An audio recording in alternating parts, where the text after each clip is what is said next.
I am very pleased to finally be able to say, welcome to Isopod. This game started development right around the time that Webbed came out. Took a very short break. They worked on a different, smaller game, which still is not out. And then they shifted their priorities to Isopod, which I just remembered that I have been saying since it was first announced that this should be called Pillbug Parkour. Because you play as a Pillbug, and you go ridiculously fast, unreasonably fast. Up walls, over obstacles. Whole lot of platforming. The movement is incredibly fun. A lot of places still call this game Isopod, a webbed spin-off, which has Riven, the sequel to Mist Energy. Because that's sort of what they're going for. Webbed was a pretty big success. And they want to have the name Webbed in their game that is not webbed in any way and doesn't involve webs at all. So, they just put Webbed in the subtitle.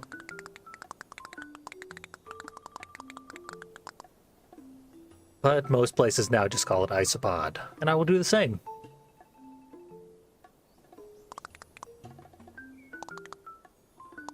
We are Winston. We need to negotiate with the FAC.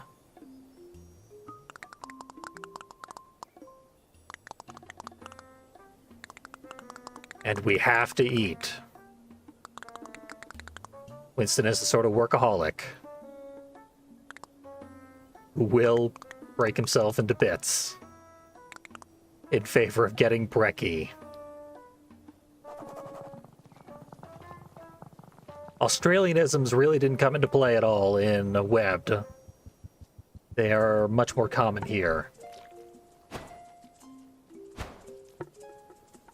Not sure why, because we played as a specifically Australian creature in Webbed. Peacock spiders, I think, are exclusive to Australia, or at least much more common there. Much more common than non-existent whatsoever in North America.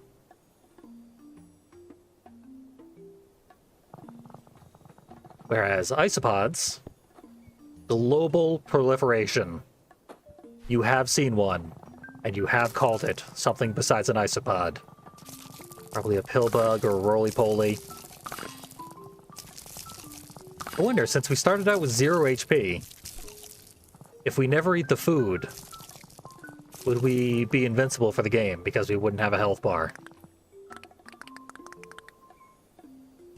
Eating the food might have made us vulnerable and therefore mortal. So we don't know what the FAC is, we haven't talked to them. Don't know their deal, but we know they want everything.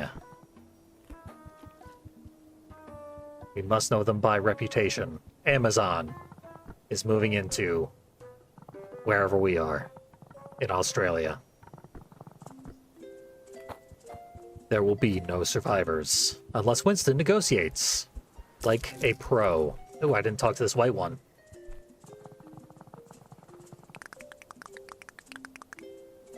Fire and conglomerate.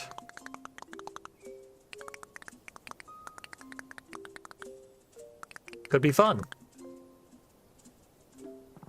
They're international.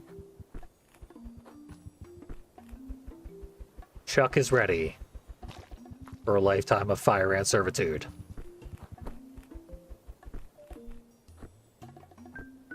I keep jumping off of the wall. If you touch a wall, it becomes a platform that you can jump off of. A lot of games with wall kicks have that sort of issue that ceases to become an issue after you play the game for an hour or so.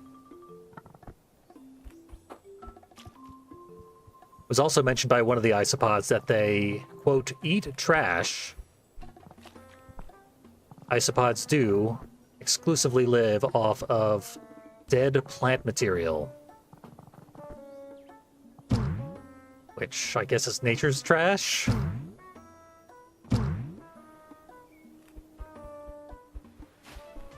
So most of our health refills are in the form of discarded leaves.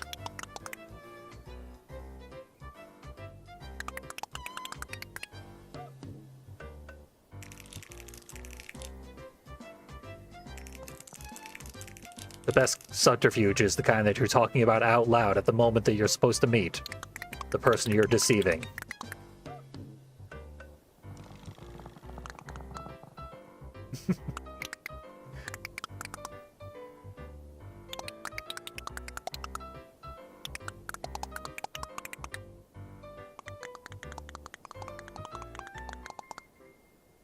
I do think you should respect the Isopod due to their universal appearance. Just anywhere you go, the Isopods are there. They beat you there. We are the Isopod Union. Apparently we're local. All non-Australian Isopods. They are not in the Union.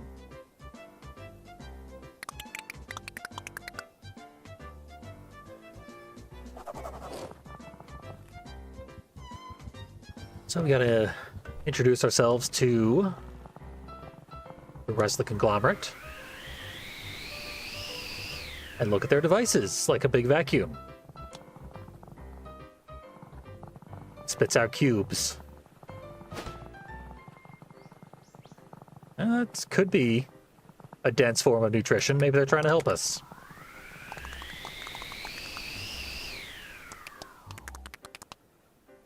Or maybe they're taking the food and selling it back to us. Or just build it. Make buildings out of it? What use do they have for buildings? Humans don't even have use for buildings anymore. Everything's online.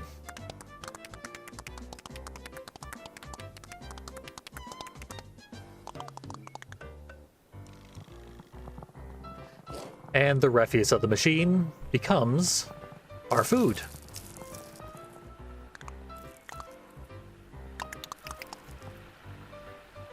Dump it into a square hole, just for us. 24 hours a day in there.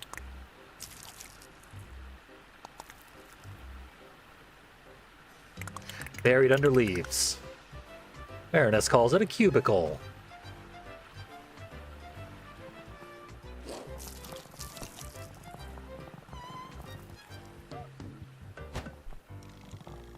And might as well look at the confetti that they're dumping down the drain. It's apparently toxic. Directly into the ocean. What could go wrong? This is definitely an indefinite solution.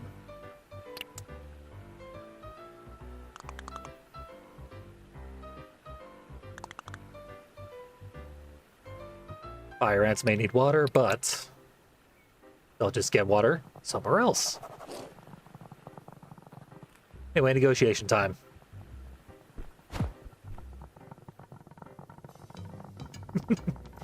This is kind of neat. They have to keep their eyes on me. But they also have to move where they're going for the sake of the cutscene. That could be speedrun tech, because I think that ant moves slightly faster than I did. Oh, this game's movement is so ridiculously fast. Speedrun tech is just bouncing and ignoring all the dialogue, and I'm sure the speedrun of this game is already ridiculous. The speedrun of web certainly was. Almost immediately.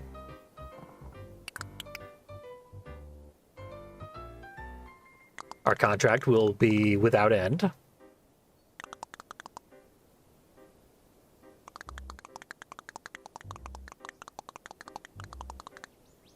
And we must obey their terms.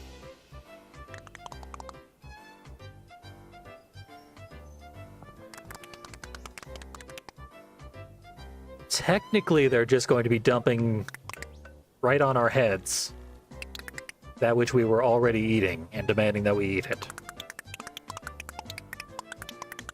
In theory, we were already a cog in a giant ecosystem called the world. Now we're a cog in a business ecosystem.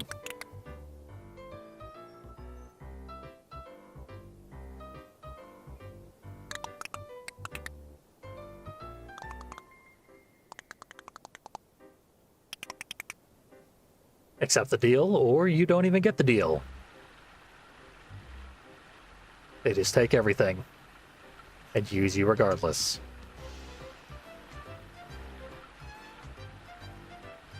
Not the most careful exit. Put the giant boulder right on top of... Well, there was one of their machines over there. I guess that might have been a perspective issue. You lost someone I could bully. No violence. We're a pacifist.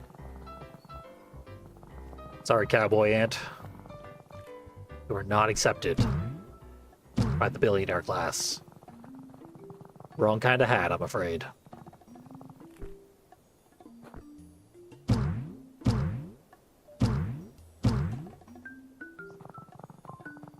Jumps are on the floaty side,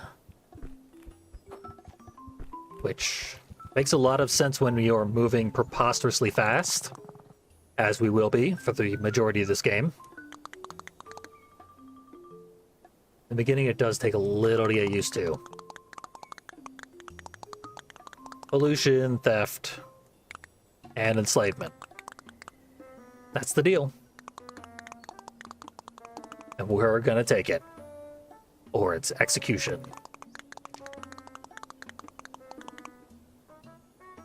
I'll come down to 8 hours in the cubicle. Here we go. Here's someone who can kill us before we can take the deal.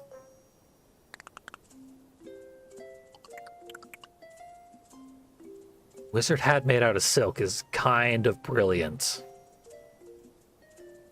I tested this game a little bit, just so that I'd have some handle on the controls. And I did not previously realize that the hat was made out of silk. The stars bedazzled me from noticing the building material.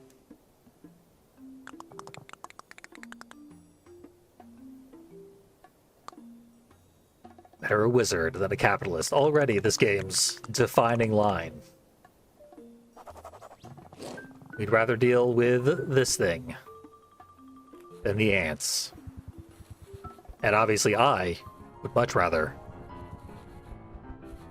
This texture's amazing. Somehow the web goes into outer space.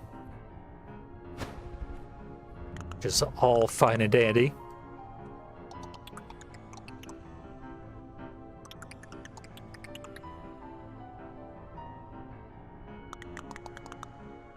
Ted just expects everyone to assume he's not going to kill them.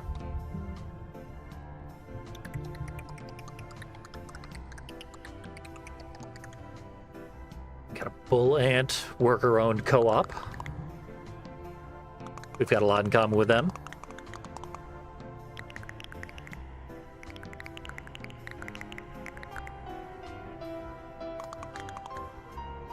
I happen to be a living wrecking ball, so they'll find a use for me.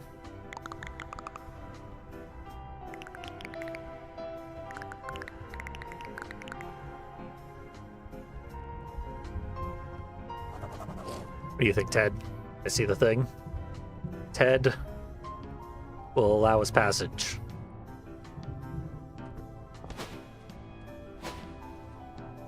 Is otherwise invulnerable to our strikes. These blue stones, they might be the same ones from the end of Webbed. Maybe those stones came from the Ted universe all along. This is a Webbed spin-off after all. And spin-off is of course a pun because spinning is what we do. Hey, the Amazon's on fire. Except it's Australia, so it's the bush.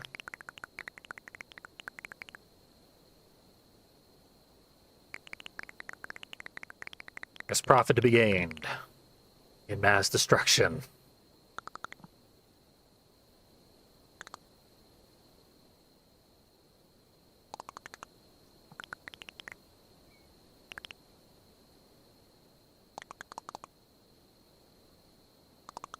Making the kind of job that doesn't pay, but allows us the possibility of getting paid in the future.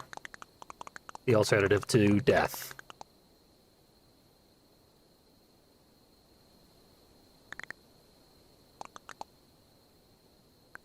Winston read a page out of the Communist Manifesto. Went a little over our new friends' heads. Islands, get off this cliff. I'm taking over this operation. Okay, fine. I love the idea of agreeing and getting ready to save the day, then immediately killing ourselves to a giant fish.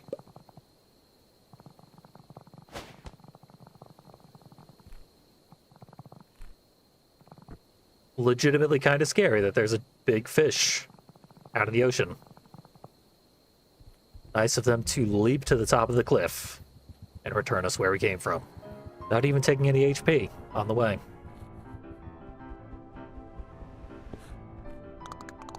Okay, Brick's in here. Brick said, "Do not go in there," and then went in there himself.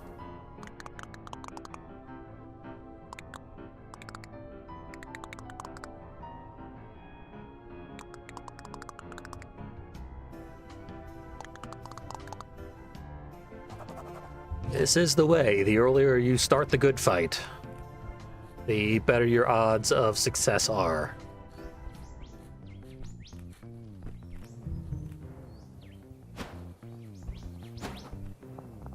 These spiderwebs are steep. Gotta use the boost to get through.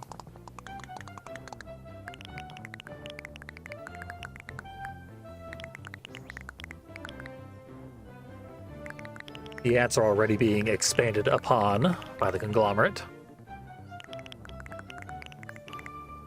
Sort of doing a truncated piku-niku.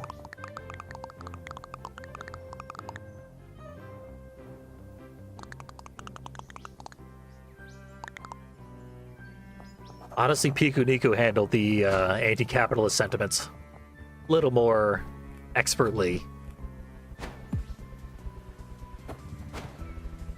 There's a real balancing act you gotta do when telling an anti-capitalist story, because even referencing capitalism puts you in a realm of such shocking evil that it becomes hard to satirize or really talk about at all without sounding like you're being some kind of extremist or treading the same ground that all the other anti-capitalist stories have tread. Piku-niku pretty much nailed it.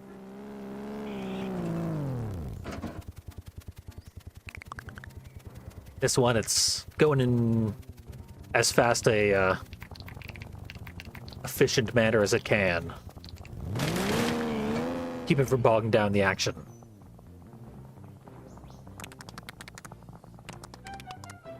Even still, this intro might be a little long.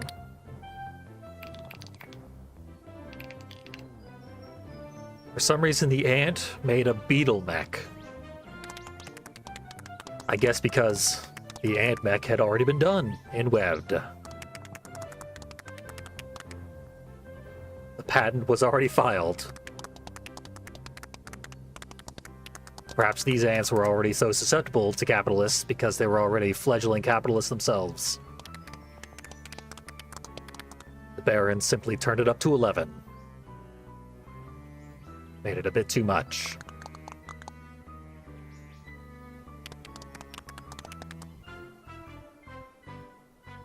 Don't you dare unite. That would never work. That certainly isn't going to defeat them in a couple of hours. So Tinker lost a leg. Forget if ants can regrow legs when they molt. Most of them just sort of deal with it. Ants are very industrious, of course.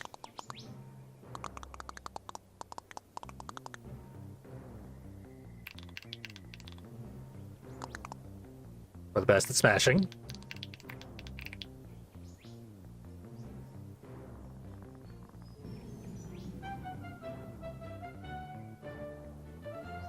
I don't know what the lightning rod would necessarily do.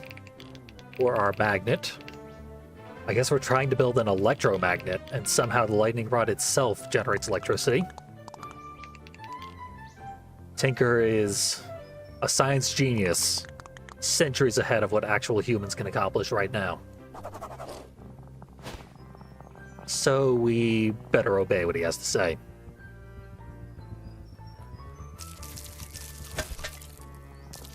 Now the world has opened up a little more. We want to smash pots. We have played a Zelda game before. We're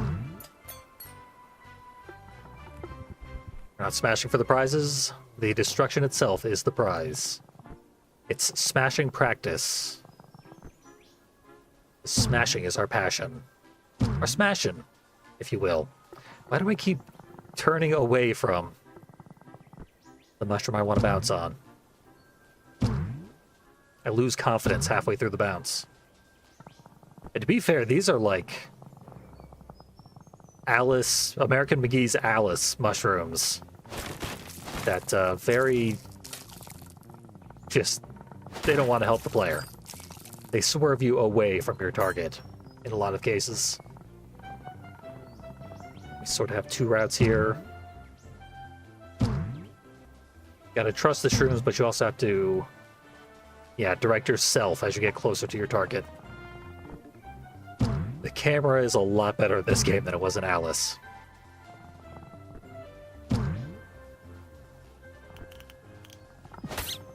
Hey, our first murder. We actually slew that ant. Rolled them right off the edge. After learning that they are sentient beings. Most of them likely victims of the capitalist class themselves. Anyway, no fall damage.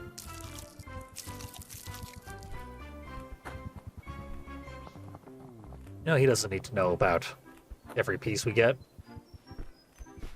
Come back when we have all three.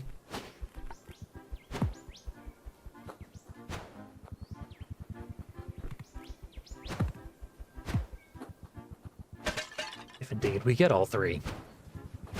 Shouldn't be that hard, though. It's the first quest of the game. There's all these nails poking out of the wood. Not sure who went around here and just blew up a nail bomb in the brush. But they've done us a great favor, sewing magnetic objects all around this environment.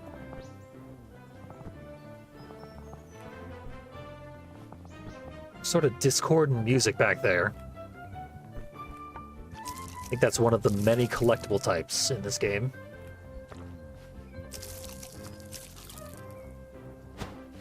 We don't have the main movement tech yet, so we probably couldn't get to it even if I had paid any attention to where it was. More metal things. I totally missed all those springs. Sure, we'll need those soon.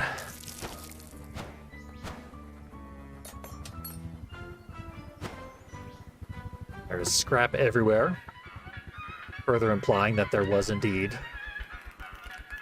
pipe bombs set off around here.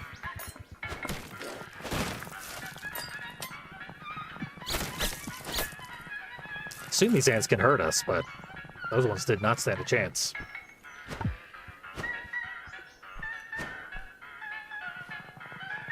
So at least see if I can find the source. This terrible polka music. It's honestly incredibly Banjo-Kazooian. That type of music.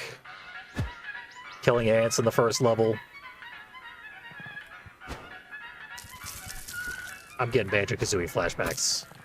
And I leapt into a thorn bush. I am slain. It looked like a puzzle piece off in the distance in case things weren't Banjo-Kazooie enough for you.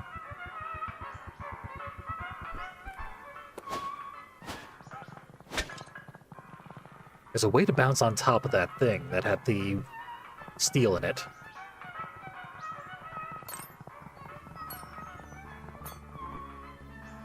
Clearly didn't do it right.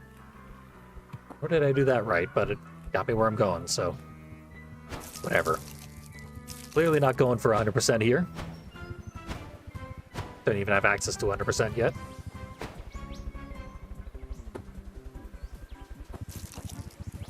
But a merely complete run of this game that ignores most of the collectathon elements. It's just a few hours long. Curious already if it has the same depth of secrets that Webbed did. Webbed's secrets were fantastic. All sorts of different skins and NPCs you could meet, and the NPCs had quest lines. I checked it all out, and then I never saved the VOD of that stream, so it's not in my YouTube upload.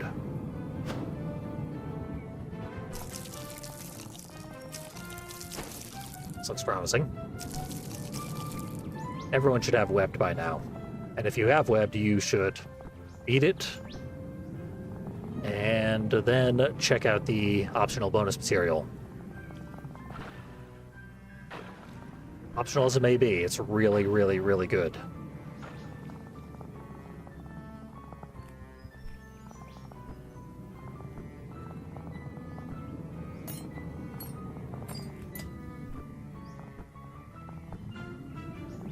Okay. I'm gonna trust you, mushroom. I should not have trusted the mushroom. Make this mistake every time. So if the crane's on a cycle, I guess I should wait for it to be stationary for a moment, or at least be heading towards where it will be stationary. And won't be well out of my reach by the time I get where the mushroom puts me.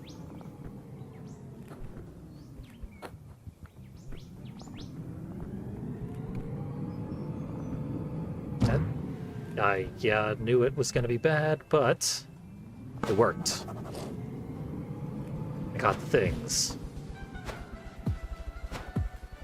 Still a basketball. Now to become a true wrecking ball.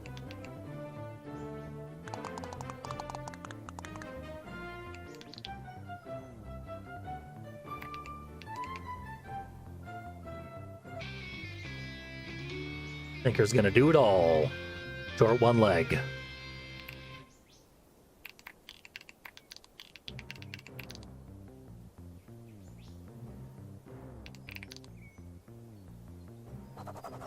So the main gimmick.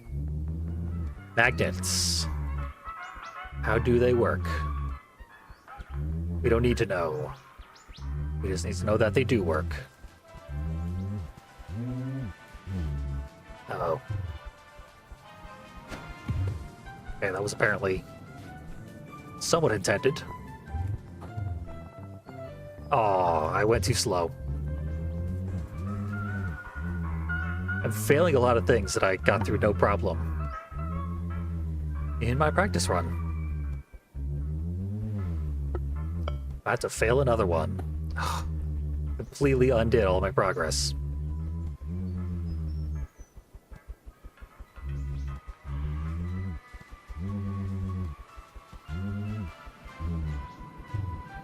Build my momentum, but we should be good.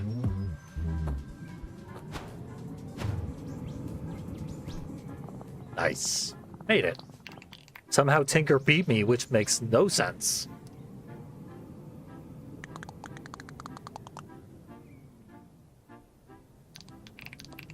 But whatever, we had fun.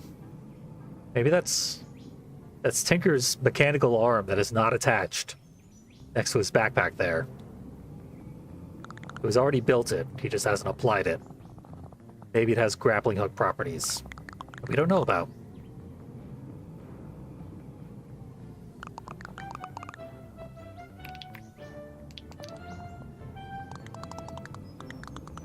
And we already know where the mech is. You're very endearing to the ants. Industrious is legendary. Industriousness. Oh, look at these Norman Rockwell ants. Definitely planning to bring jobs and make homes. Probably use my magnet rather than dying.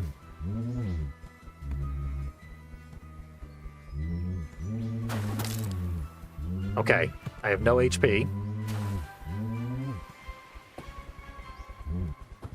Which is to say, no shields. Oh, there's some more leaves before I get to the mech that I'm hunting. And there are. I guess a lot of them are blades of grass here.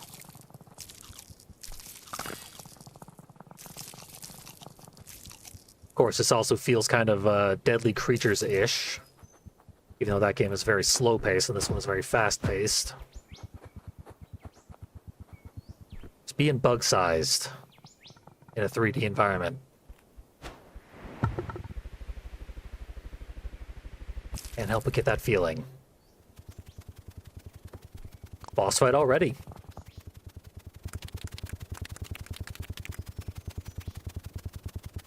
Destroy the mecha.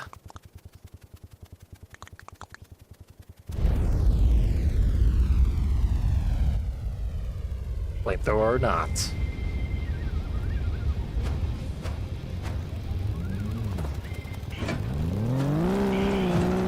I, of course, am inclined to go for anything but the mecha itself.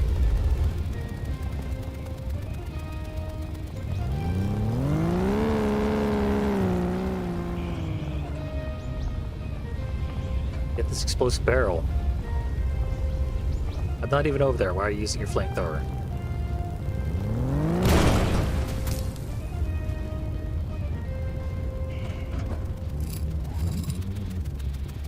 Onto the mech. I did not successfully attack the thing, but I got close enough that it opened back up after closing on me. Then I got sentenced to fire anyway. At a bit of a deficit here. Ow. Somehow that didn't deal damage. Nor that. This first boss fight is pretty generous. I think the bombs cannot hurt us, which is good. Because I'm irresponsible with bombs so far. Do not trust me with bombs. I just did Bird Gut, where your character is a demolitions expert. That's their role in the story. I just noticed that the little guys evacuating the sheds are fire ants themselves. Thought that was like little bits of debris.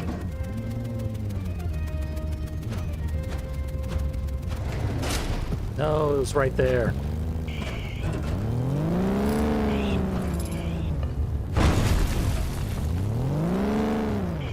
The bombs are very, very delicate. I didn't even do anything that time. Just holding it in a way that the game didn't like. Okay. You've fused with the shed.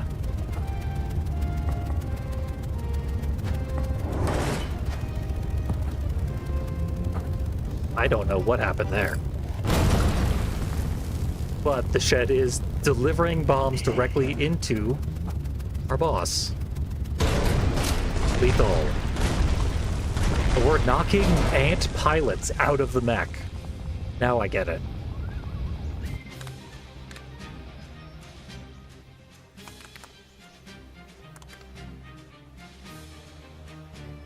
Crustacean! You'll pay for that, crustacean planet.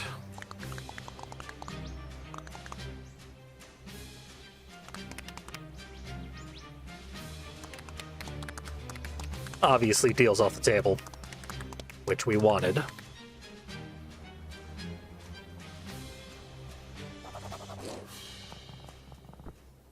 And now I think we got 3 barons to kill. Slash, remove from their positions of power. Probably the latter.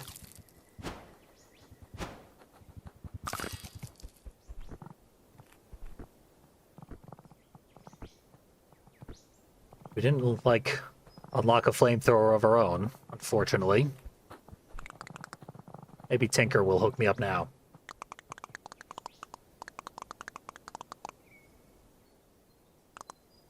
Flamethrowers were banned from the first few seasons of BattleBots, so the FAC is already going beyond what Comedy Central deems the bounds of rationality. Just saying a hell of a lot.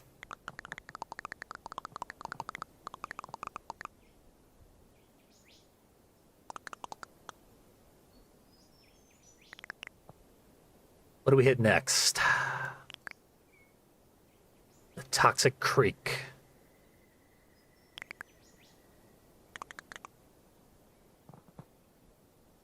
Seems good. And another TED World.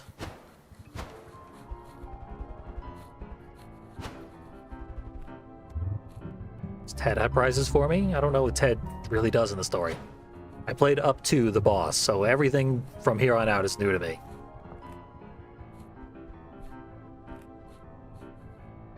Okay, Ted's not here. It's not anywhere I can see. It's just a shortcut from the new area to... very near the beginning of the game?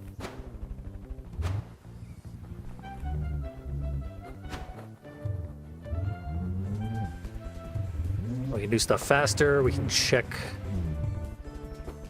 the overworld a little bit, see for collectibles and whatnot. Keep poking to the thing that's behind me.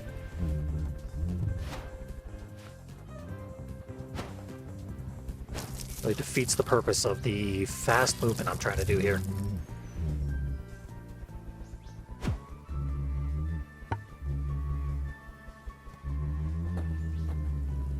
That should get me up. Barely. I didn't realize it was a thing that could fall off of the cliff. Should I make all the bridges first? Should at least break one of these things for sure.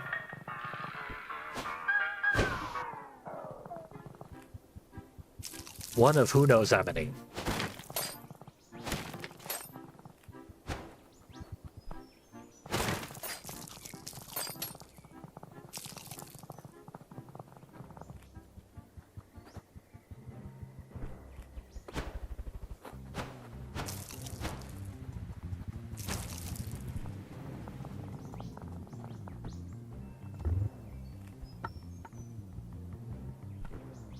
Here's a friendly face. Optica.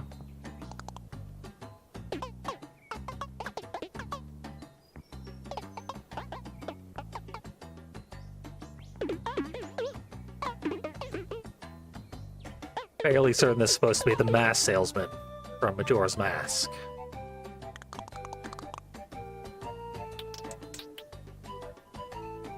Similarly off-putting.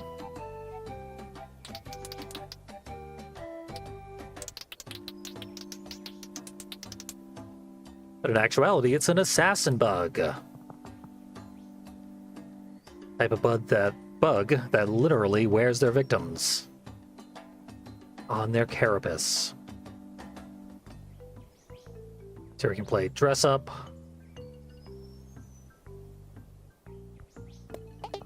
Can't afford half of them.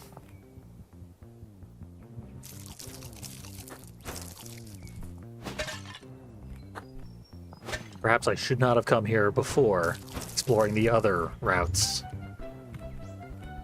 The other routes are probably going to get me currency that we use to purchase the things. I'm in the thorns again.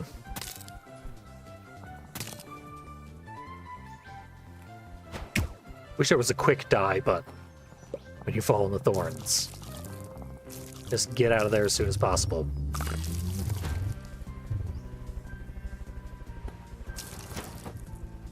Oh, wow. Didn't think I'd scale right up the wall like that. I did just realize there's a trick like that in Twisted Metal 3 in the North Pole level. If you get stuck in that horrible crevice, you can just boost up the wall in most spots where the wall isn't completely vertical. Which it turns out is the majority of the wall in the moat.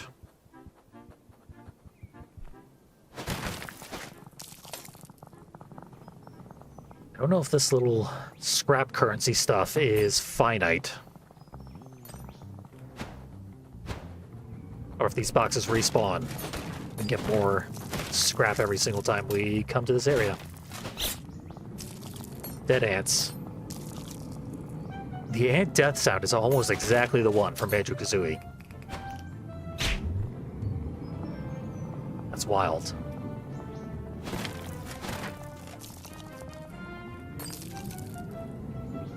Tommy Tallarico must have made it.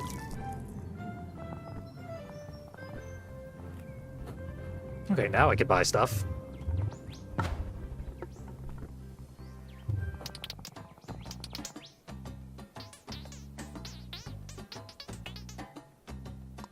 Jewel shell.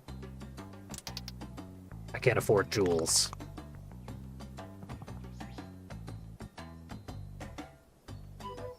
Can't afford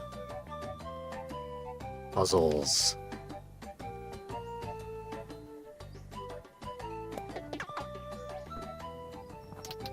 Anything else?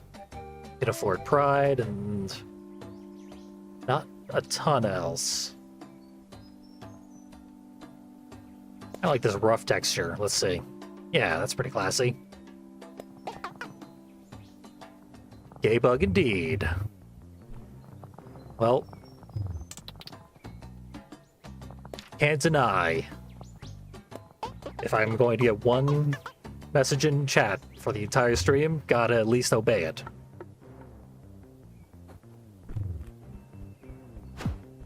When I was a kid, they would always have these like puzzle balls that you could get out of vending machines.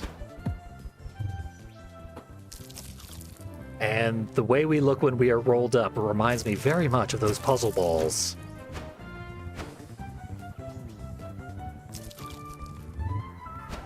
Just colorful little orbs. Up. And the spikes again.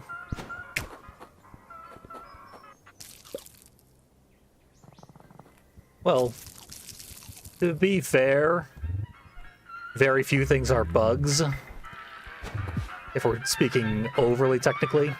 But yes, isopods are indeed crustaceans. They just happen to be terrestrial a lot of the time. There's actually species of isopods that live in the desert. And I think they spend a lot of their time underground to get their moisture. Because they do require moisture rather than complete submersion the way they would have in their pre-evolution environments.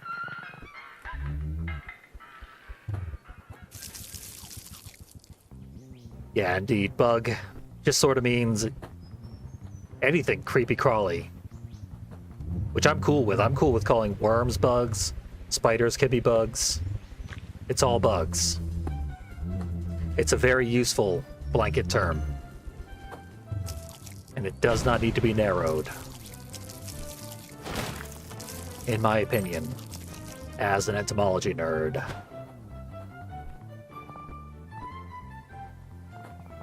Typically it means arthropod, but like I said, annelids, mollusks, bug 'em all, I say. Favorite bug? I've been asked that before. It's an essentially infinite list that is ever-changing. But Isopod is always very high on the list. Which is why I've been very excited about this game for years. Uh-oh. Made it. The peacock spider. Also love those things, which that's what the first webbed was about.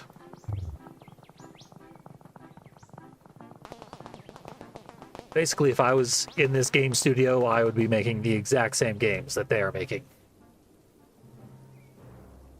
Weevils are shockingly beautiful bugs.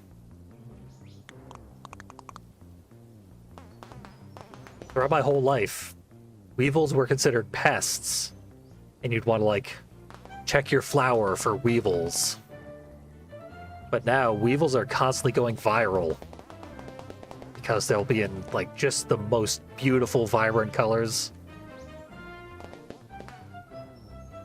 And even these brown, bland weevils, like the majority of weevils are, super cute with their elf noses and whatnot.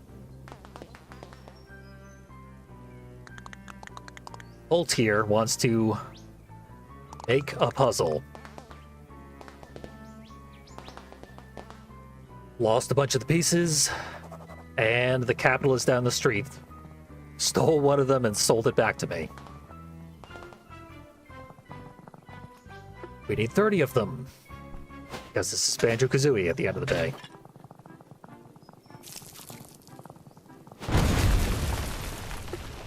Okay, apparently every exploding barrel is full of ants, somehow. And the ants live through the explosion. Good for them.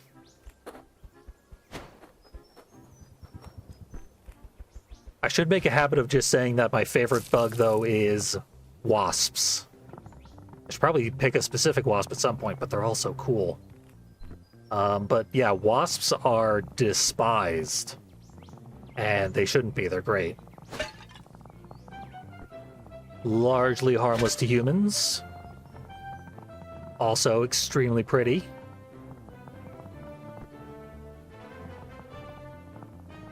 Essential pollinators without whom the world would end. And essential pest control.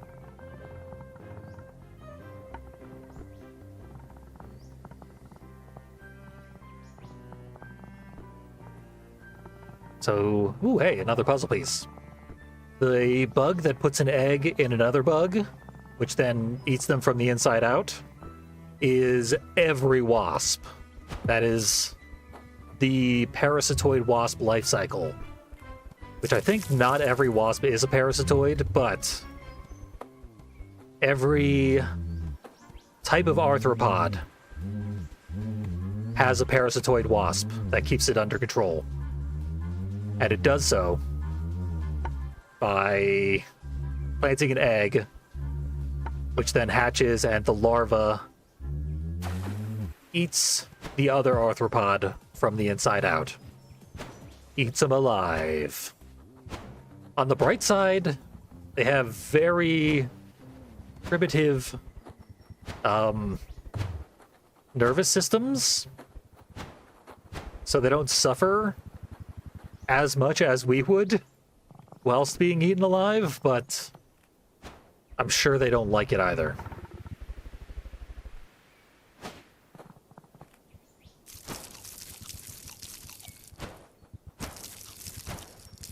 But yeah, that's what every moth does. Probably the most famous example, though, is the tarantula hawk, who does that with tarantulas by paralyzing the tarantula, putting them in a den, and basically reliving the movie Aliens with the whole chestburster thingy. In fact, I'm fairly certain that wasp life cycles were the inspiration for the Alien films. But I've said it a million times. Everything that has ever been depicted as an attribute of aliens in any sci-fi story whatsoever is a thing that an actual real-world bug does. For real. Without exception. There's probably some exceptions, because aliens do some weird stuff that makes no sense whatsoever, but most of it, bugs did it first. And now we are in the part of the game which was the demo, which I played months ago. So I've also played this segment, but it is much more open than the last one. And it also may have been changed dramatically since the demo. Tinker actually put his leg on. Good for him.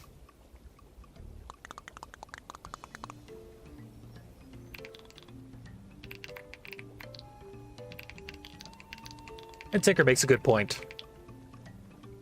Fighting the power and winning concessions along the way is pretty much as important as winning.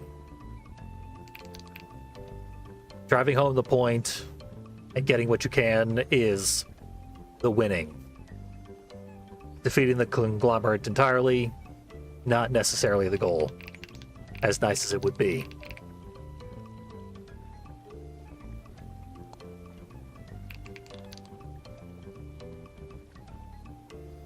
And our pals are in agreement on the philosophical necessity of resisting capitalism before it kills us all.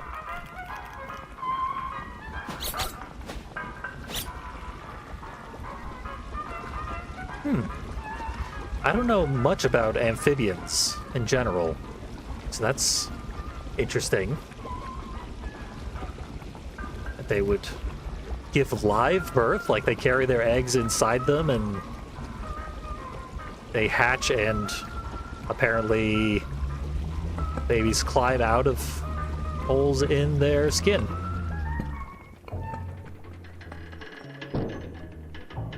Unsafe for trypophobes, but still fascinating.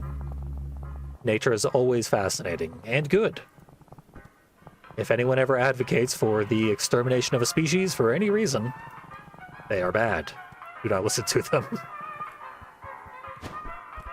Can't believe that needs to be said, but it is a relatively common sentiment.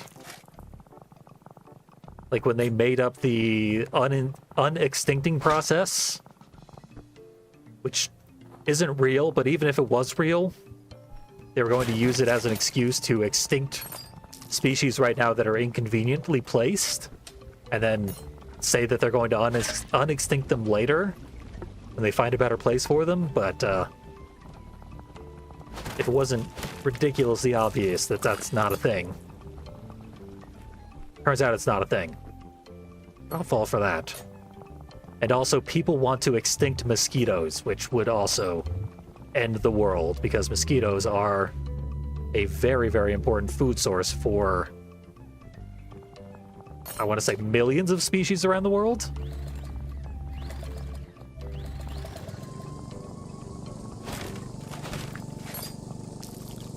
I might have missed some of Tinker's dialogue. I wonder if he set up these water purification systems that we have to activate. I don't know why he would have set them up and then not activated them. Let's see. Fight a conglomerate. That's probably going to be on our to-do list for a very long time. Query GSTS task.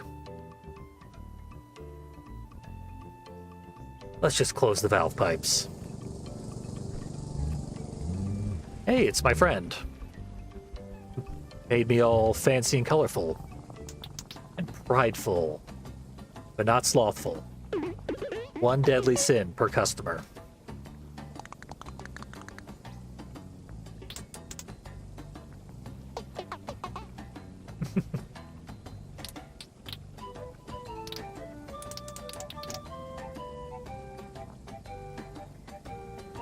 Optica, technically a capitalist. And some of the masks, they're going to keep us in check. I like the tricolor. I mean, they all look like they're nice. They don't allow you to customize your character, which I guess means that all the outfits look pretty good because they've been designed by a professional artist.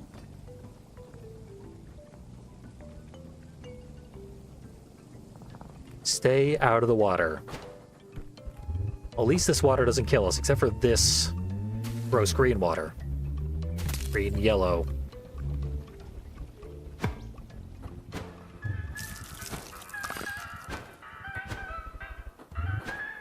Okay, we got 3 wires. We got an underground.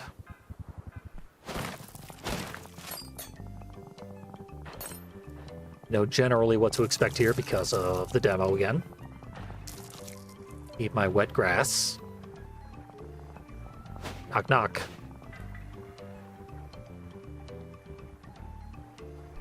These places are barely habitable with all the flooding.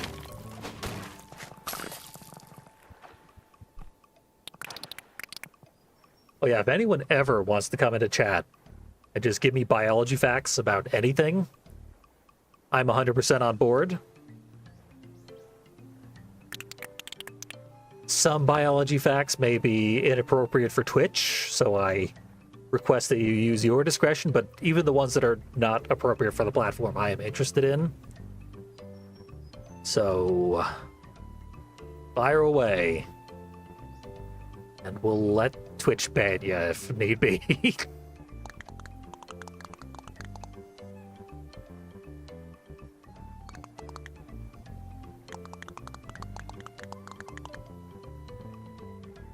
That's mean, Winston.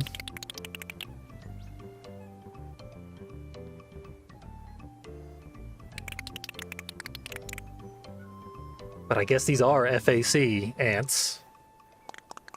Yeah, we recognize their carapaces. Red ants are invasive.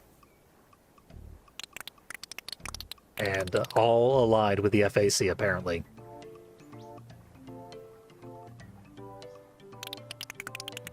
Leica aged through blood. Did a good job telling a fascist story.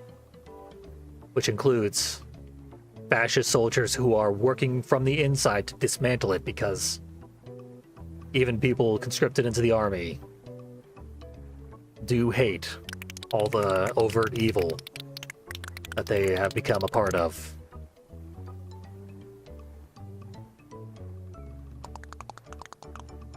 Once again, balancing act. Difficult story to tell. Not everyone nails it. Leica is another one that nails it. It's just a really, really agonizingly difficult game with kind of bad level design. Still recommend everyone play it. Leica is a good game.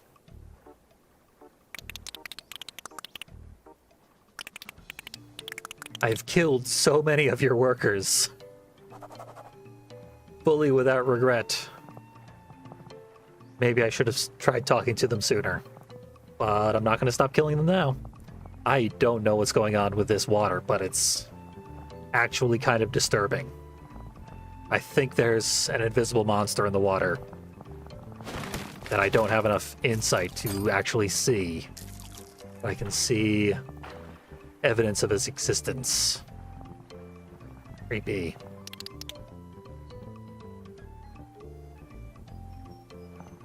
So we can win over hearts and minds by fixing the pumps. It wasn't Tinker who put the pumps in. It was the conglomerate. To give the workers the ability to live in the area. But they didn't maintain it because what do they care?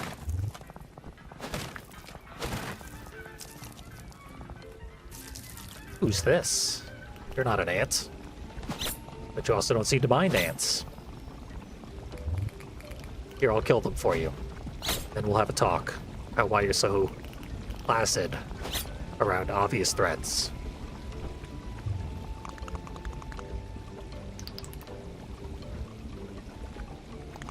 Opening with garbage isn't always a threat. To crash.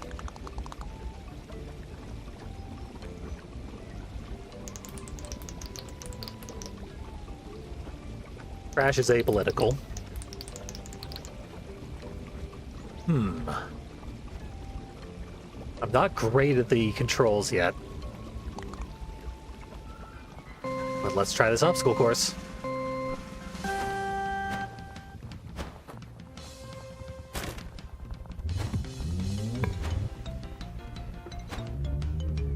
I missed a thing. There we go, and there we go. I don't want to be out in front because I will get lost. Why are you going down? We're still in it. He doesn't know how fast I am.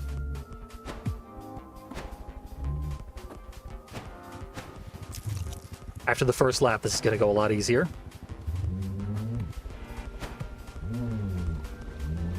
How did he survive that?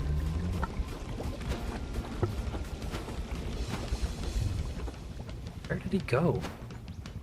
Okay, this is the second lap.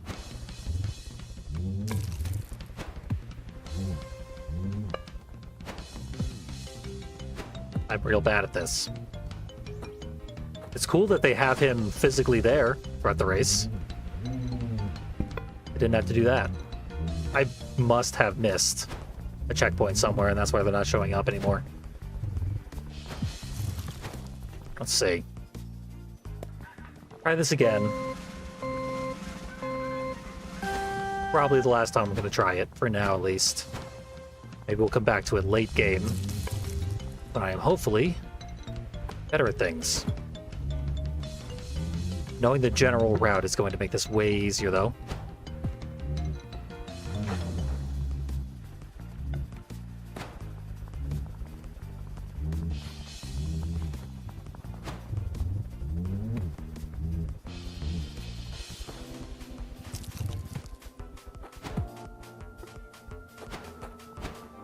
So far, so good.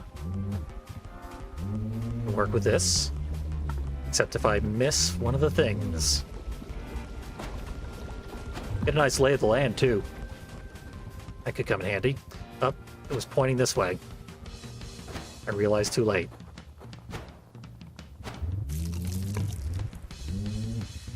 Back in front. The Banjo-Kazooie races were always ridiculously hard. What am I attached to? I don't know. What was Crash walking on? I don't know. I frankly can't even tell what species Crash is supposed to be. Looks beetle-ish.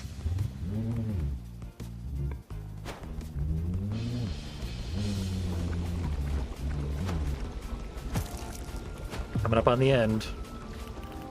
Hey! I barely beat his time. By seconds. You could clearly do that in like half the time.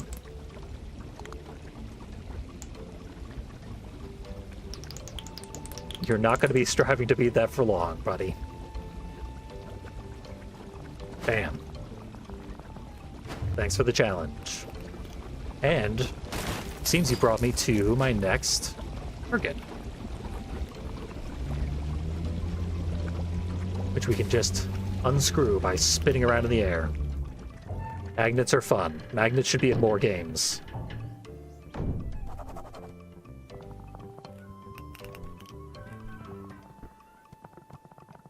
Send me all your magnet game recommendations. So I think they are in a fair amount of games.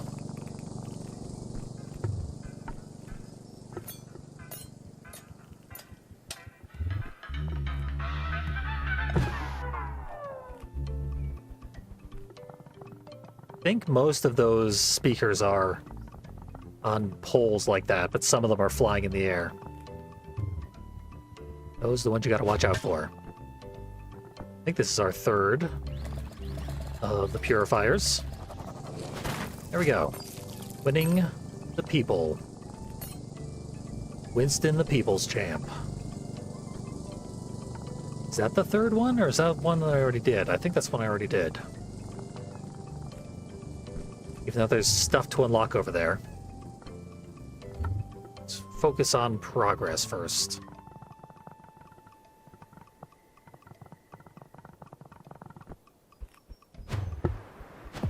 They do a weird thing where you lose focus on distant objects.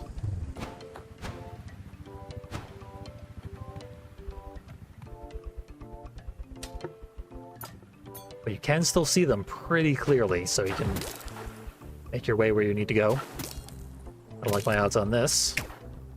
Yeah, I didn't find a magnet to use to escape in time. These attached to the copper. That'll do. Well, we can, yeah, follow this backwards. It leads into pit where May lives. That's where the fresh water is now. Or I guess where the water isn't now, because we pumped it all out. Good to know.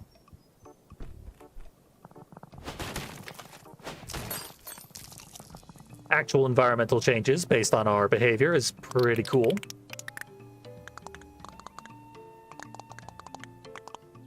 Workers look out for each other. I got an achievement for that. Called Workers' Solidarity.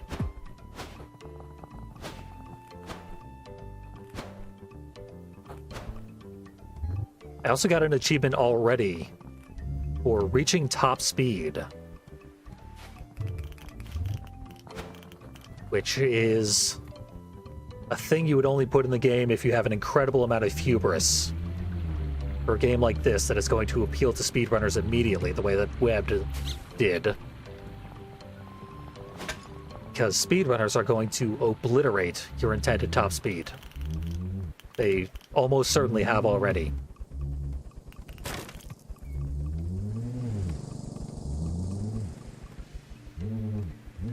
Not certain of much, but I know for a fact speedrunners can go faster than you intended.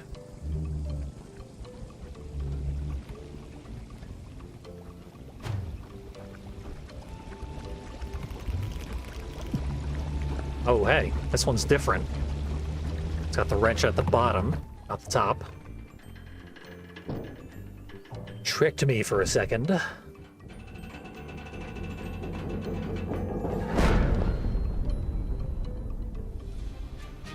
Not long enough. Exploded your copper.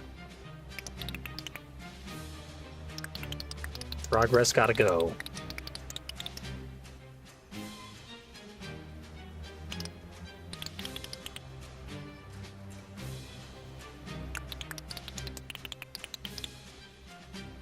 We're ruining their kindness and their profit.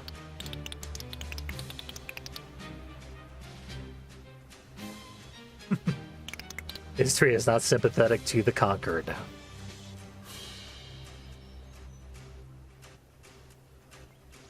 A new yellow ants are escaping. There they are now. Hi, yellow ants. Ooh, they've got acid vomit. That could actually be dangerous. I've got like 1 million scrap. Almost exactly 1 million. I get anything new? Nah.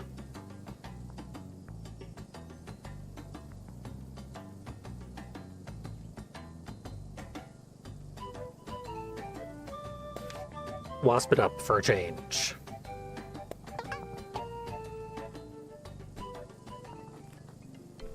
I like that what it does to our underside as well. Yellows it up all nice. It's pretty classy. That looks promising. Let's get on top of the level and I'll be there any second. Man, the merchant was right there. All I had to do was pay attention to the merchant. I would have been right on the right track immediately. How much acid could you possibly have? Not enough.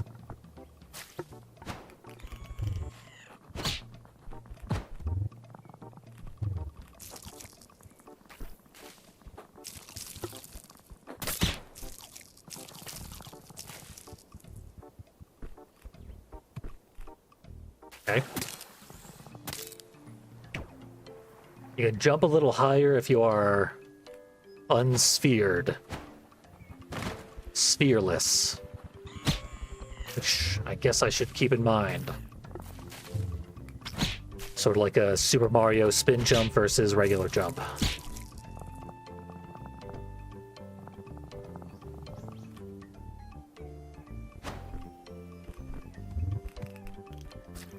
Yeah, you can, like, change your momentum repeatedly in midair.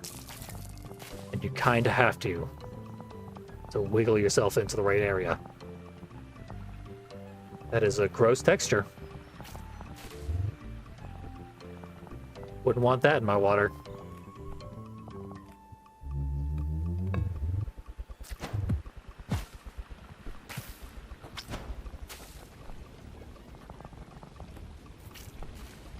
Where are we going now? So follow the trail of victims.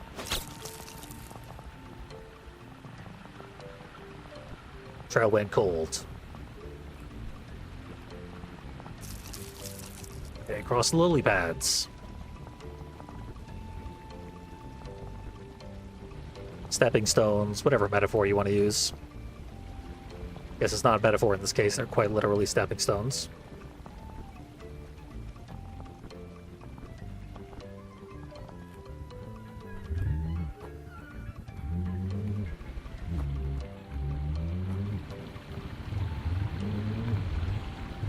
Temptation is to always use the magnet to go as ridiculously fast as possible.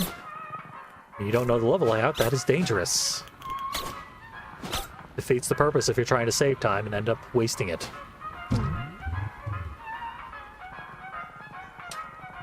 That's bad technology. That's handy.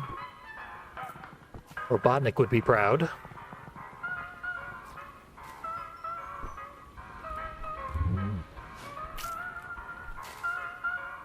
Apparently we cannot magnetize to the speakers on bubbles. Balloons, not bubbles. Uh-oh. Close one. Starting to fall off. I can save this. Can, must, and will.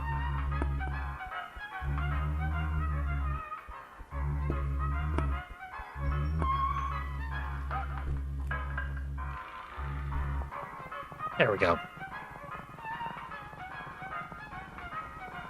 Got a speaker there, speaker there. Everyone needs to hear this pleasant but repetitive song. Anyone who's ever worked retail knows they will make you listen to that sort of music on a loop for 8 hours on end. Environmental Protection Act 1994. Blow up the trash pipeline. Now the only logical thing to do is to get in the pipeline myself. Only goes one way. Looks thoroughly corroded. I don't think this thing was going to last much longer. Whoosh. New area. Same old friends.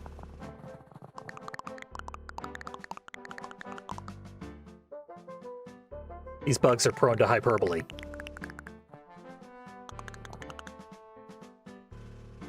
Glad they recognized me. Not that I'm a wasp mimic. Although ants should appreciate us more if we are a wasp. Because ants are apids, wasps are apids. And bees are apids. Everything is bees. Except for the many things that are not bees. Okay, we're going into the ant's nest. With permission. So they won't kill me. Probably.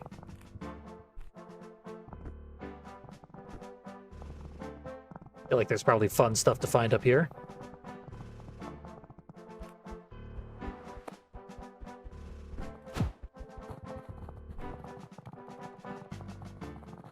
A for ants. I like that everything is a tube. Just a Sonic 2 bonus stage. Because that's the most fun thing to travel when you are a sphere.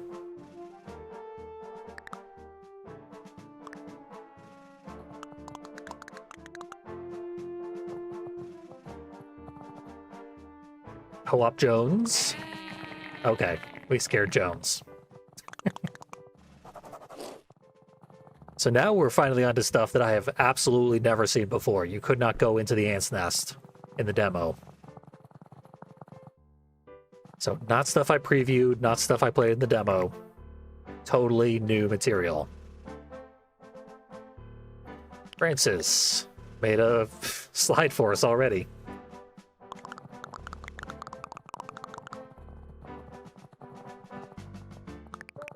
We are the Wrecking Ball. Honestly, we are pretty small.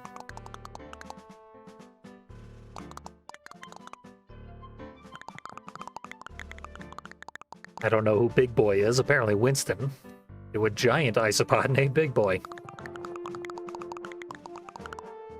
I believe there are still species of giant isopod.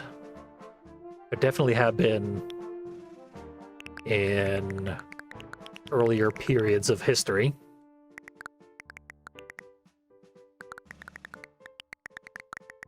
But I'm pretty sure all the ones that currently exist and possibly ever existed, fully aquatic, do not come out on land.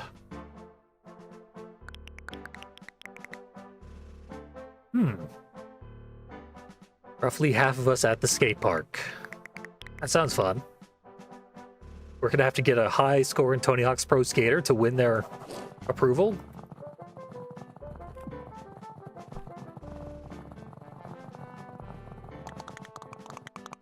Any excuse to take us to a skate park, I guess.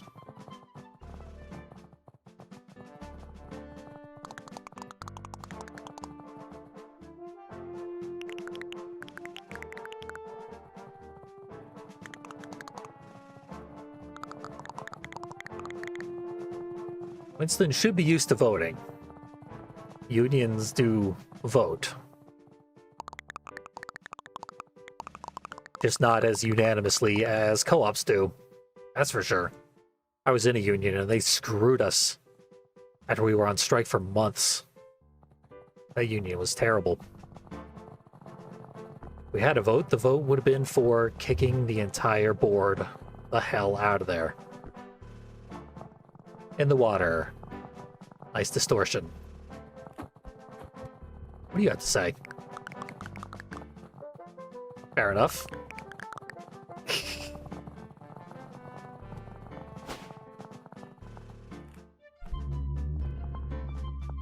There. Now I can defy gravity.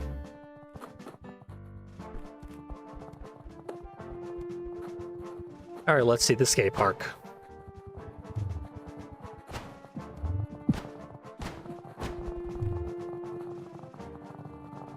Mess hall.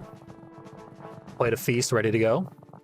Of ant soup. How did you get in here?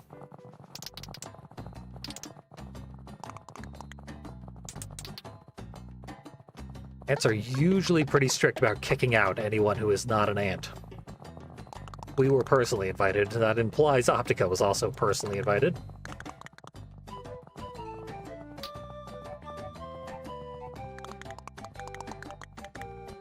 I like that Winston is not perfect. He's the avatar of anti-capitalism, but he's, like, immediately judgmental of other ants, who are themselves workers. There is sort of the whole clerks conundrum about people who are working on the Death Star knowing that they're doing something immoral.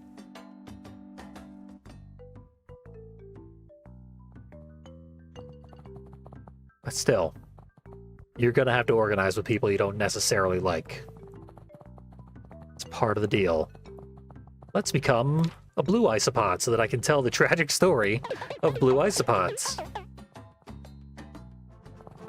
Blue isopods are a real thing, and they're gorgeous, and their pictures go viral all the time. They are suffering from a fungal infection that is lethal 100% of the time. Those gorgeous blue isopods are all about to die, on the verge of death. They're still out there functioning, living their lives, hanging out with other isopods. I believe it's not an infectious sort of infection, ironically.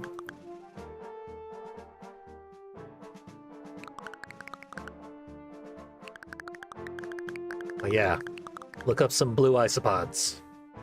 They're great. And tragic.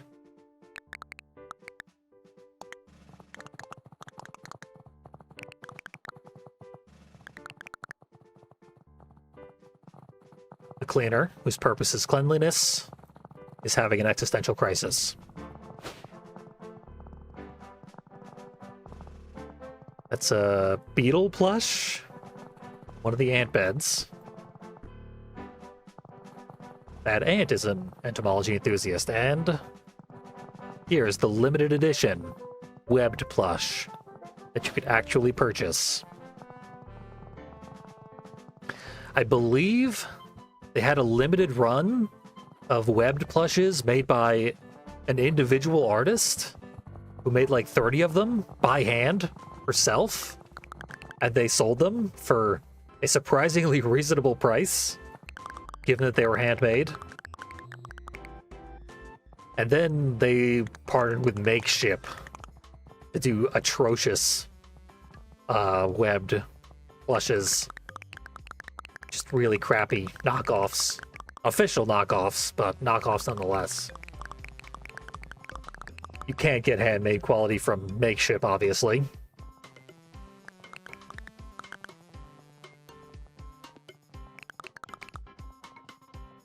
I agree, Colin. Come to your injuries at a heart-wrenching display of working-class solidarity. So you can take down 14 of those fiery jerks. We are on the verge of death, so let's make our final acts count. God, Webbed also had references to actual viral images of spiders and stuff. Specifically, what I'm thinking of is you get the water droplet as a hat, which there's a single photographer who would carefully put water droplets on jumping spiders' heads after rainstorms and take a picture real quick, because it would only last for portions of a second.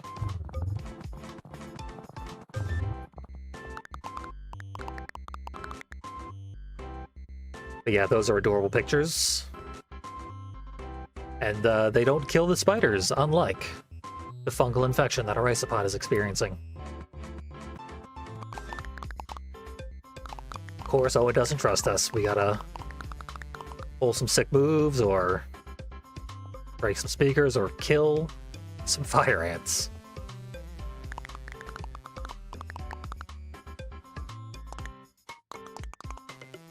Let's be truly radical. 18,000 points. Yeah, this is actually Tony Hawk's Pro Skater. Build the combos in our hearts. Then we can fight fascism. Then and only then. Wall ride, front corkscrew. Oh man, this is... trying to do a transfer.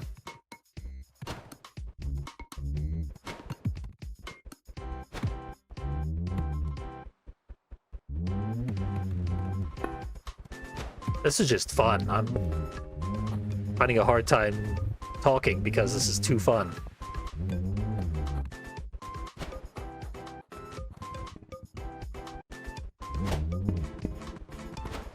Don't know what I broke there.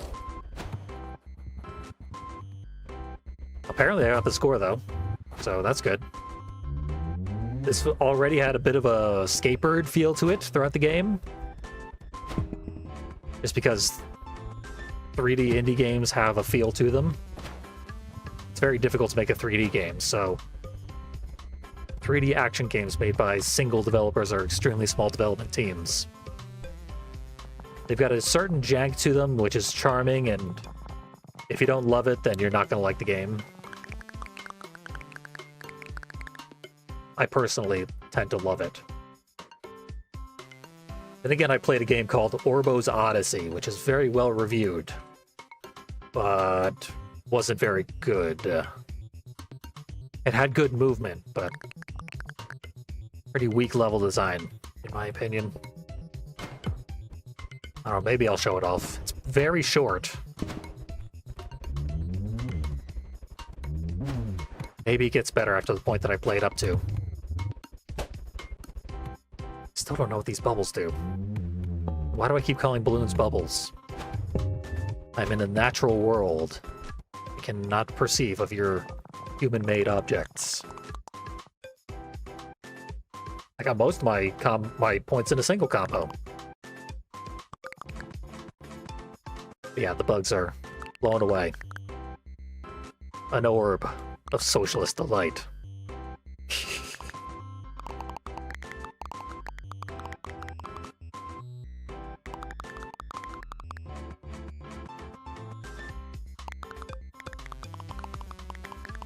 Really, just shredding some sick moves has gotten them to trust us so thoroughly. They would put their lives in my hands.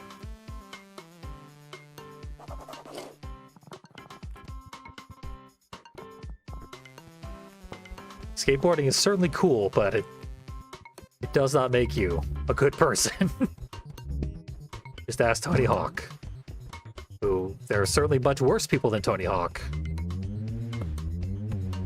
But, there are some real bad people these days.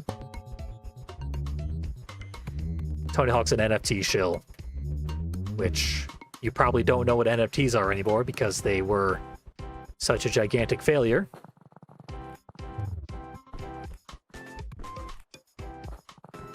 They're what AI is today. Environmentally catastrophic, a bad idea, horrible for everybody and the world. And there was never an excuse to do them. And they crashed and burned and died just like AI will. AI is going to do a whole lot more damage along the way.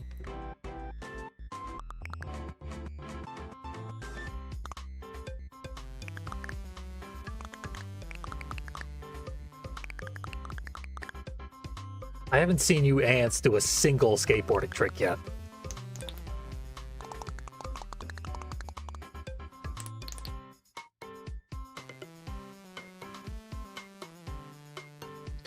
I'm good. No more races, they're too difficult, frankly. Okay, this should take me back to the park. Yep, we're good. Hell of a detour.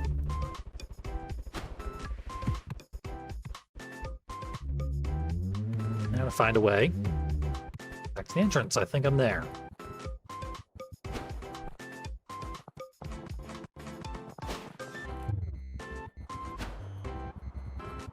They are going to wonder why I have been keeping them waiting so long while they're trying to vote. We did the vote yesterday, dude. We voted you down because you weren't there.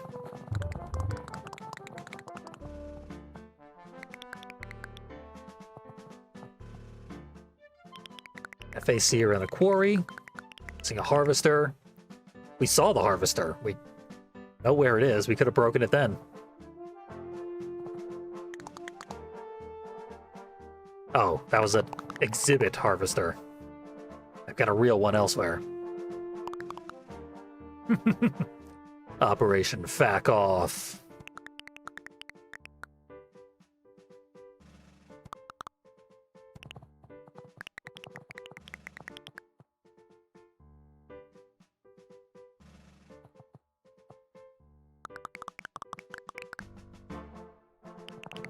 Everyone loves our sick moves.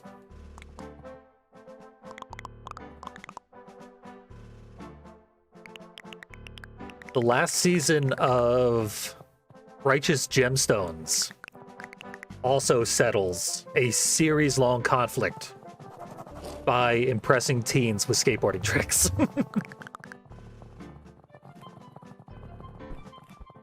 Surely there's got to be some truth to that working. I will say once again that I would like to get into skateboarding, but public places no longer exist. I don't think I would have the opportunity to skate anywhere. In Connecticut, at least, there were places I could go. But I'm in the South now. I don't think there's a single place where I could skate. There is a skate shop one town over. Surely the people there have figured out something. Some use for those skateboards. I don't know what it is. Makeshift ant mech. It's made by the co-op.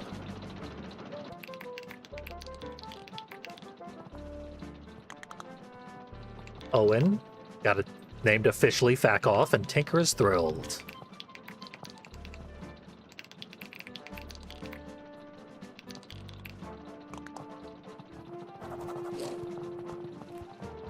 Anything else I should break first? There's plenty of things. It looks like you could prop fly in this game, yeah. Grab onto something and you can sort of get infinite airtime. That also worked in Webbed. In fact, our whole magnet thing is basically the webs in Webbed.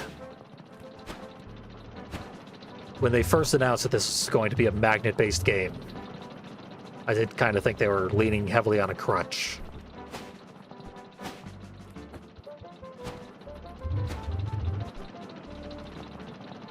But that part was announced years ago. So, I've gotten over any feelings of resentment there. I almost got stuck under that table. He said pull the big chain. Which one's big?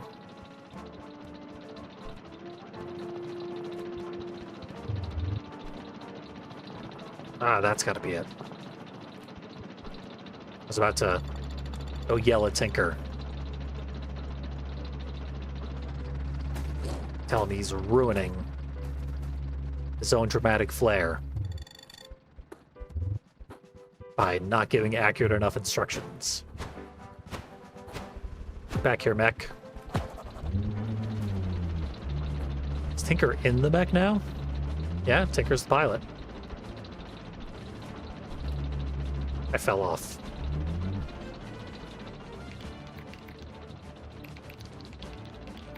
Happy Asexual Awareness Week. All my aces. Which Tinker also called us out. Solidarity high five. Too bad I'm not the Pride Isopod anymore.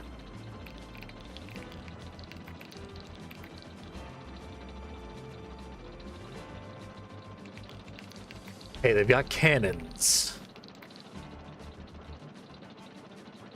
They're gonna try to break the ant back.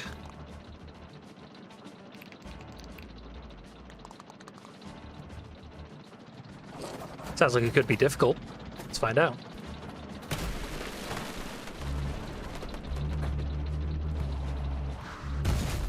There's a cannon now.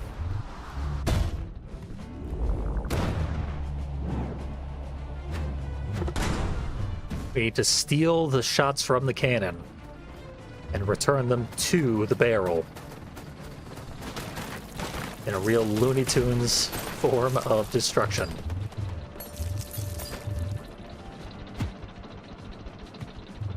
Well, that's irrefutably awesome, if somewhat jank. Ooh. Got cannonballs here.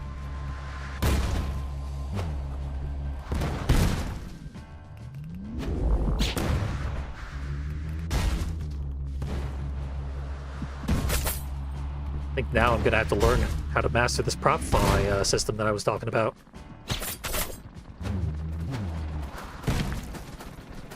Also, I'm gonna want to break these boxes. The delicious leaves inside.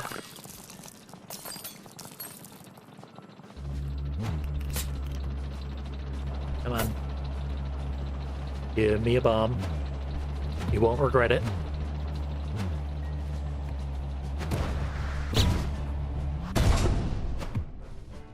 Getting the hang of this. Oh, tried to catch it. Super Great Friend has been doing the DLC for Doom 3 lately, which rather embarrassingly adds a gravity gun to it.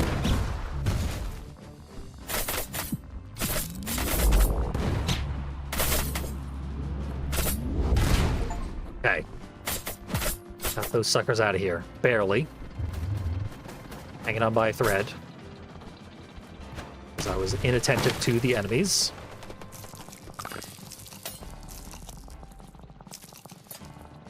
Yeah, this is pretty much the only time we've had gravity gun vibes in the game. Probably the only time there will be. Oh, there's more.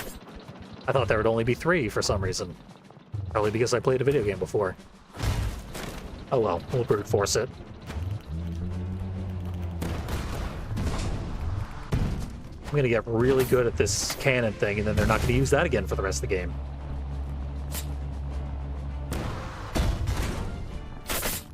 Gotcha, right? Yeah, I did. You break through the wall, I will eat.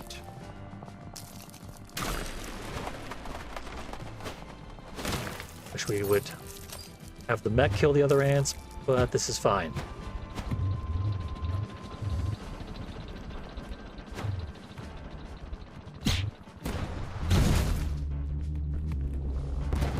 There's our cannonballs. Pretty good. Fortunately, we bounce off of ants when we kill them.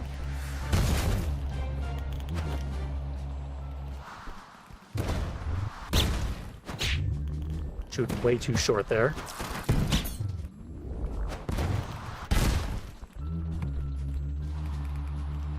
Okay, fully loaded.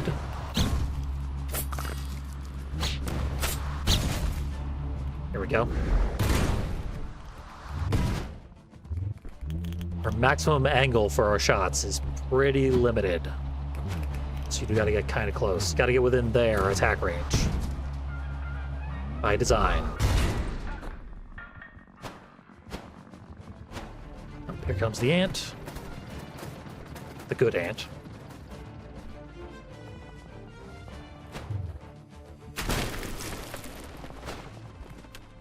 I gotta eat the food again.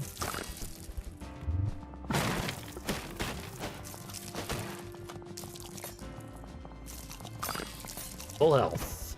Wonder if we ever get an upgrade to our health.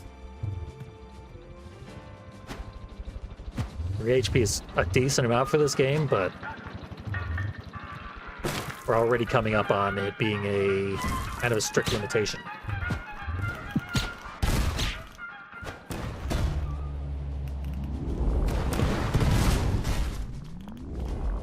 Pretty sure I got one there.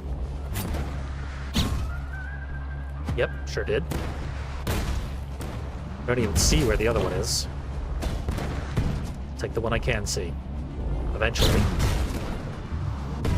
Not today, though.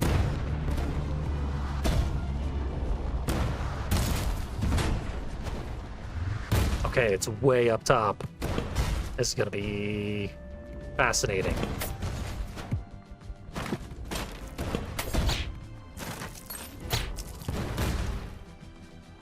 Okay. How do I want to approach this?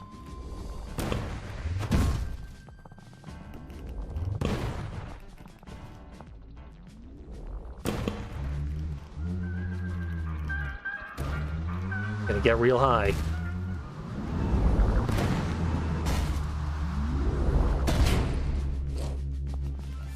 Oh, it destroyed itself by trying to shoot me from too close.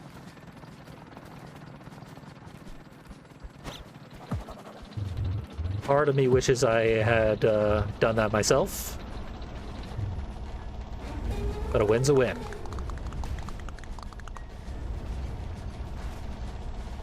We got a super harvester.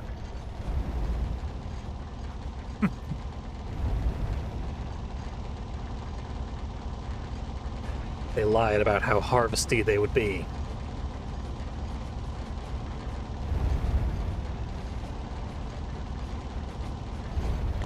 Break the teeth so the mech can get through.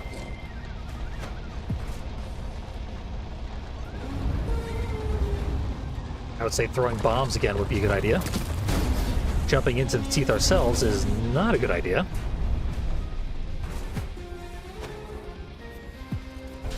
This is the only magnet thing that seems to be in the area.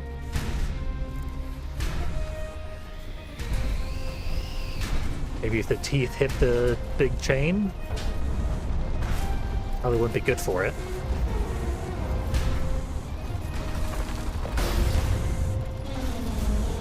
Yeah, something happened. Chain broke at least.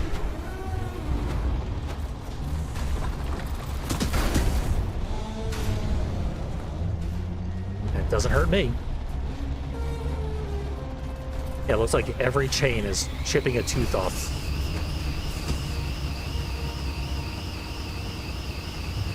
Uh-oh. Is that a wind tunnel?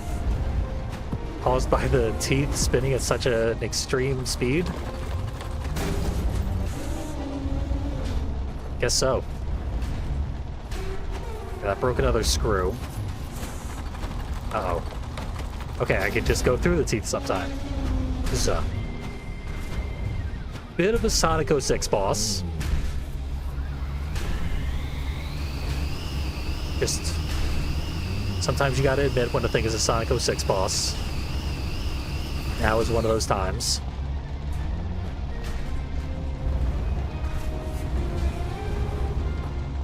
Come on down. Break your teeth. I'm only seeing one more chain. Kind of stuck on this one though. Rude. I was right there. Oh well.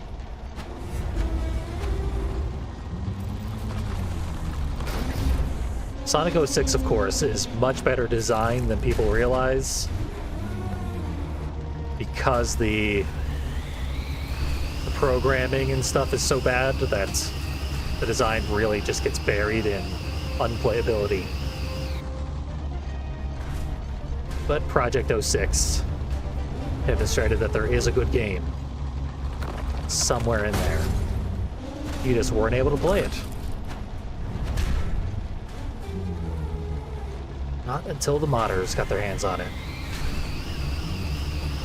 We magnetize to the chain, they can't suck us up.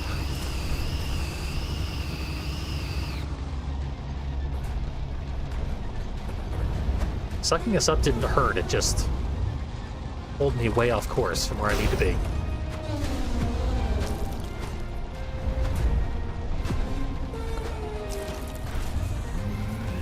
This also has obvious similarities to the Carnival of something from the end of Twisted Metal PS3. Which, now that I think about it, that's also a Sonic 06 boss. Frankly, Twisted Metal PS3 is a bit of a Sonic 06 game. If only it had been more jank, it would have gotten that similar fandom. Twisted Metal would not have been forgotten. They did too good of a job in the wrong places. Not good enough of a job in the right places. Okay. Should be it. Yeah, you got no more teeth. Wait, you got 3 teeth. Where'd you get those from? Of course there's a pool of acid at the bottom.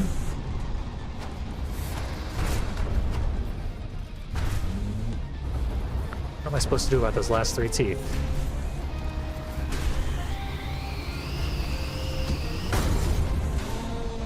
Okay, broken chains can still break the teeth.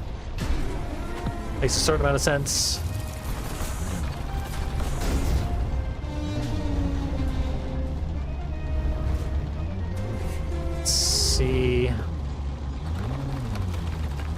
make that continue to happen. Should be a nice juicy one. Break that last tooth. Chop. Okay. Tinker is satisfied.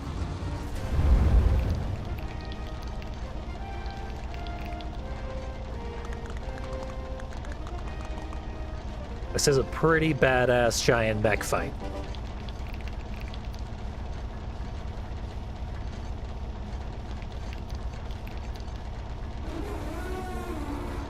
But we have to land the killing blow. Sneak in there and murder the pilot.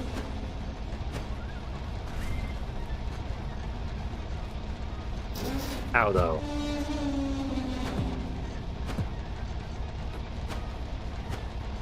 Surprisingly, nothing on this mech is magnetic. But this should work as a ramp.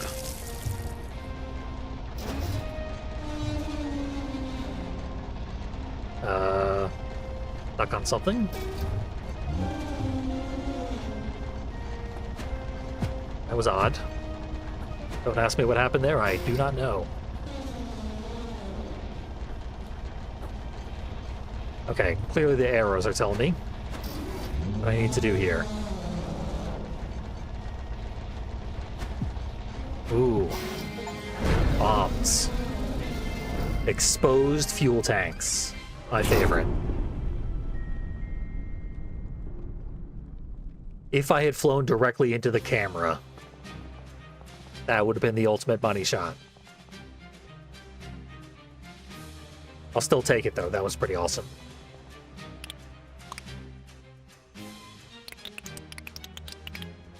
Favorite harvester down. Remember, if your job sucks, practice sabotage.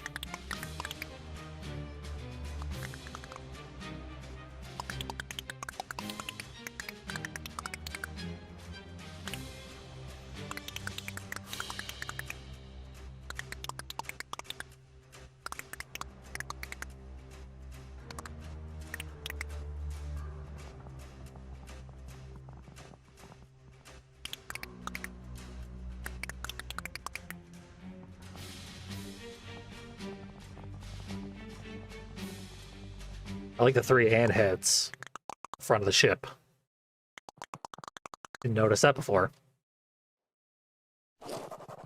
I'm a resistance fighter and a saboteur.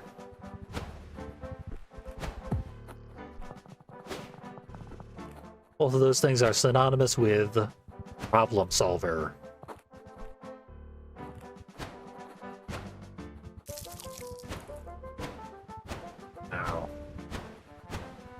I guess the ants are the resistance fighters.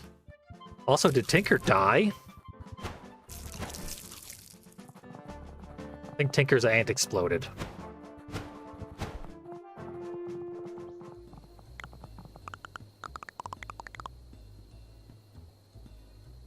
Nope, there's Tinker. Tinker's mech died. Yep.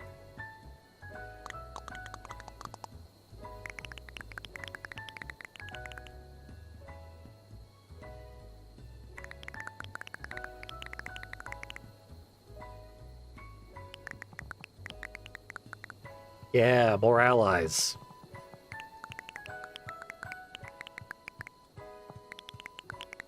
Bellport is the city of dragonflies. That's awesome.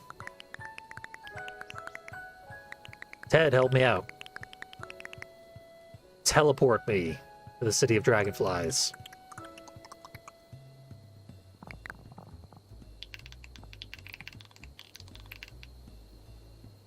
What is a whale fall? Is that an Australian term? Or is it literal?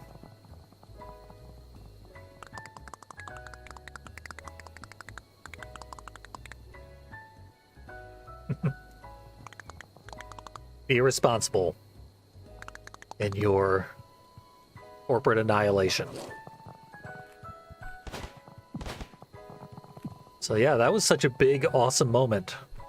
I was slightly worried it might have been somewhere close to the end of the game. But it looks like we've got at least another third of the game, probably more, because we're gonna have to get the dragonflies, which is presumably going to be about the same duration as getting the ants.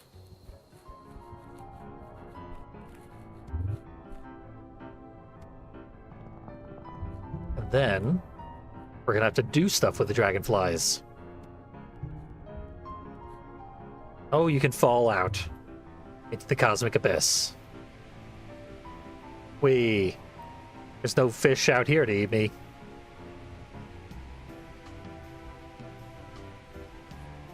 Oh, I almost fell back inbounds, but I didn't realize it was coming back. So we'll just go through however many universes it takes to get back into reality. I like how this will make it much easier to go back and scour for collectibles and secrets. Which so far we haven't really got any hints there even being secrets.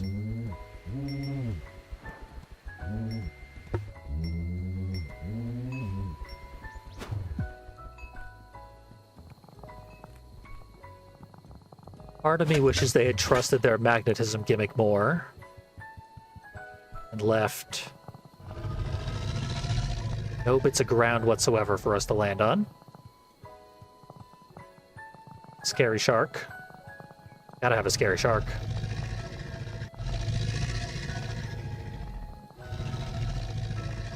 Probably shouldn't fall in the water.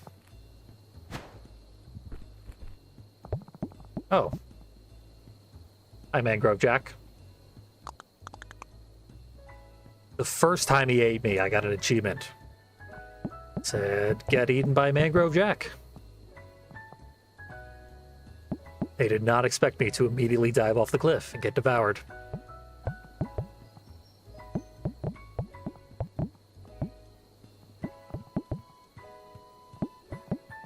I feel like I'm just not going to trust him. And we're going to take the long way. Maybe a little bit in your mouth. What do you know? He didn't take me there. What a liar. That's fine.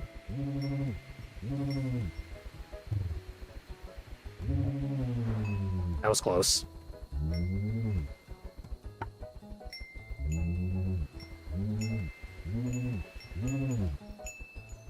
Every predator in the game is trying to use my quest to get to Belgrove as a means of eating me.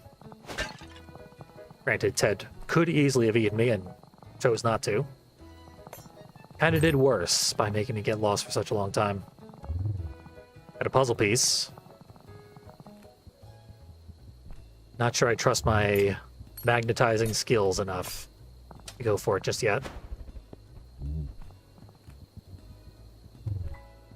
This is one of the few games I've ever played that requires you to use both the right trigger and right bumper at the same time. Although I'm not doing anything with the left trigger.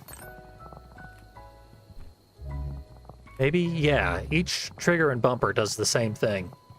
So maybe I will use the left trigger, left bumper for magnets, and right trigger for rollin', rollin', rollin'.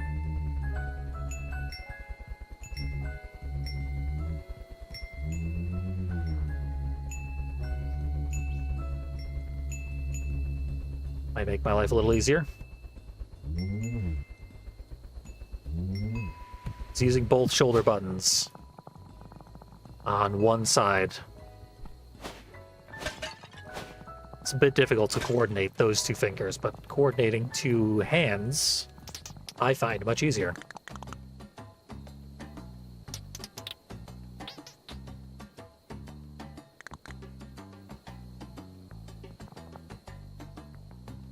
Time for more dress up. Let's see, what do we want? Hieroglyph is weirdly cheap.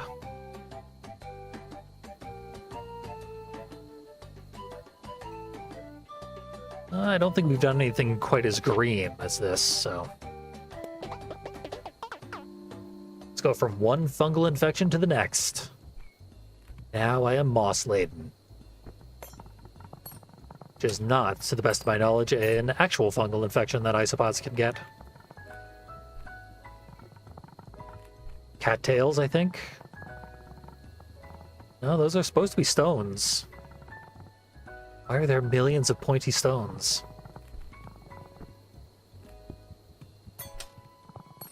Can't see how that would be a natural formation. The bottom of the stones would corrode? Erode. That's the word I was looking for. Corrosion is acid.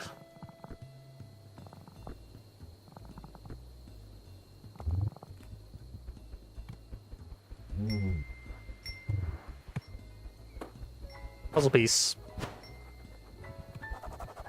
The wind really carried those suckers.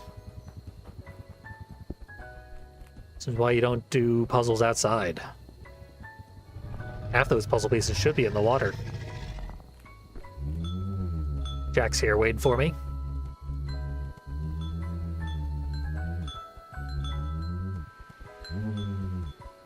Where am I going, though? Way up there.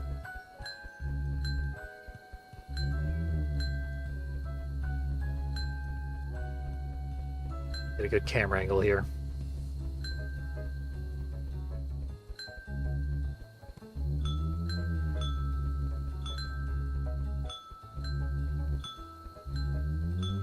There we go.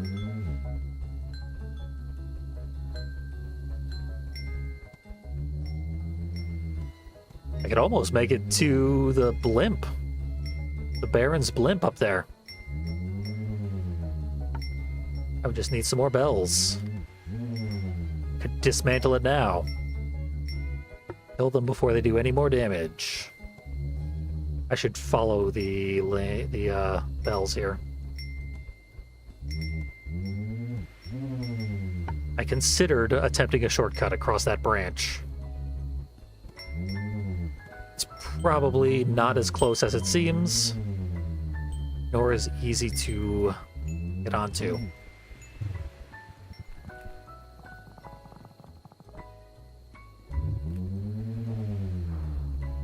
I always underestimate the distance at which you can activate the magnets.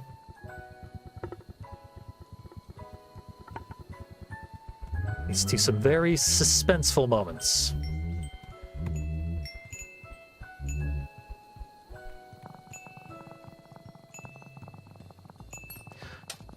Wind chimes, always calming. Even when you're floating over water with a hungry shark in it.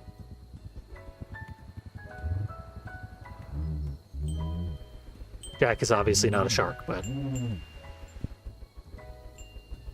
shark enough for me.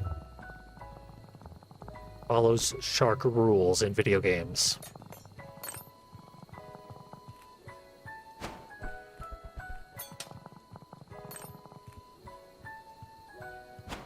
Uh-oh.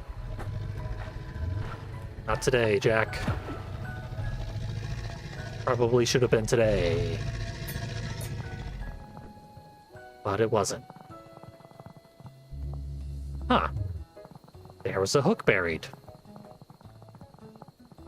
And I was able to dig it out. Now, I did see that the hook was an ingredient for one of my other costumes.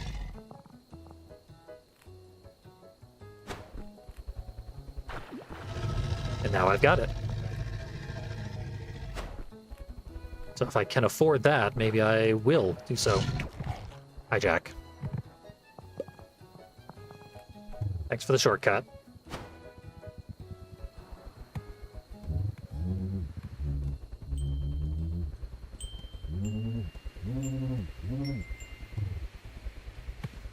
Always follow the bells.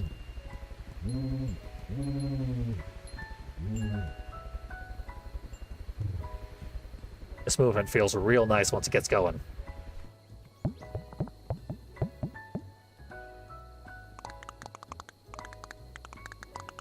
Our life is valuable. Eat us and the entire probably country burns down. Honestly, though, that's our only way to take a break, is to get eaten. It changed my my name in the dialogue box to Mr. Busy. Context-sensitive dialogue boxes. Didn't even realize I was falling off a cliff there, but I was.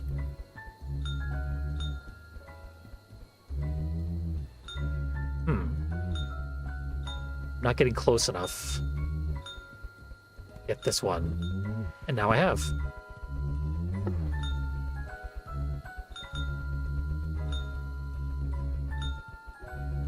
Back we go. Nice.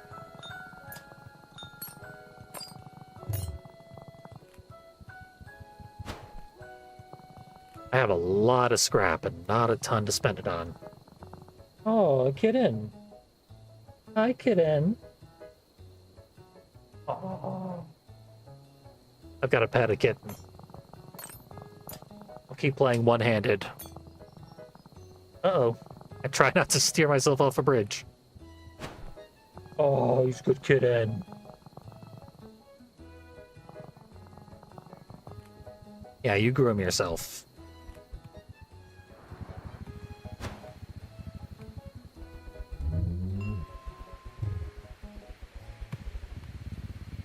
Yep, he's taking care of himself now. He's a mature adult, for all I care. Whoop.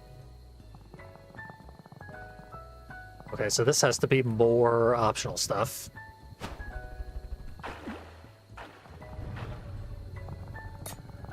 Swimming is not allowed here. I'll have a lot of pots over there.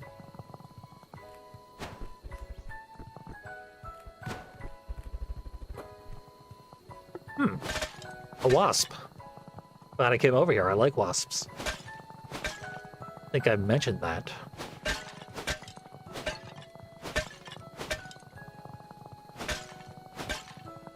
I didn't think the path to the dragonflies was going to be half this long either. That's pretty cool. Virgil the Moth. We have done some questing, I must admit. We call it a job, where we come from. Hey, that one Marine. Sorry I banned you. Legitimate accident. I am really bad at streaming, especially lately. Maybe that's why no one is watching. Usually. I'm happy when someone is. Which is to say, glad to have you.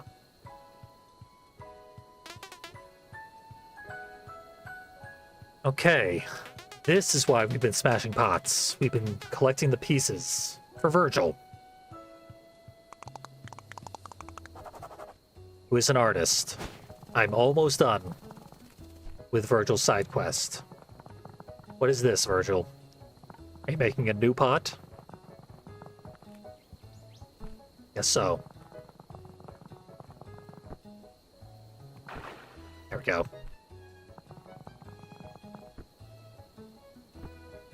Stuff.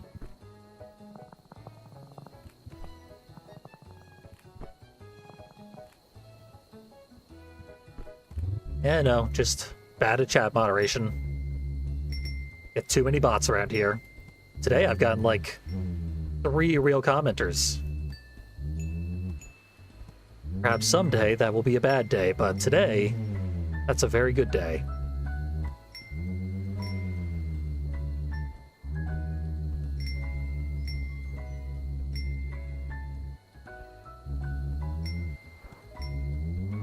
Here we go. Too much speed. Swim, swim, swim. Ooh, Jack is not on the ball. And that's good, because I'm the ball. Now where do I go? Looks like I want to go over there, but I can't?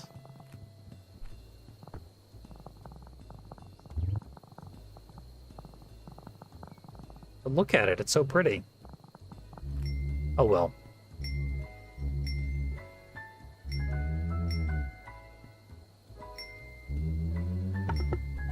I'm not getting enough action. Get where I'm going.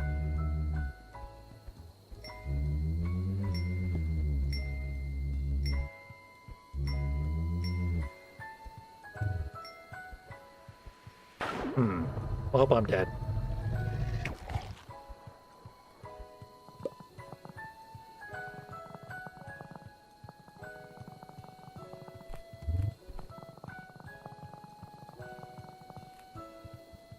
Let's see, what am I missing here?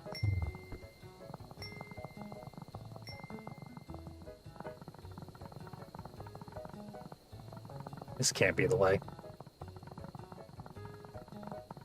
Yeah, this game's quite chill and fun, and there has been a fair amount of explosions so far. So it kinda hits 4 quadrants. Where it counts. I think I gotta climb back up here.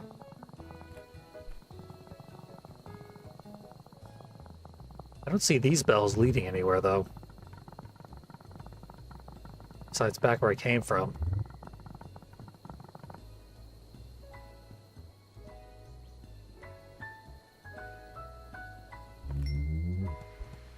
I have something of an idea. It's probably a bad idea, though. Especially if I end up underneath the thing.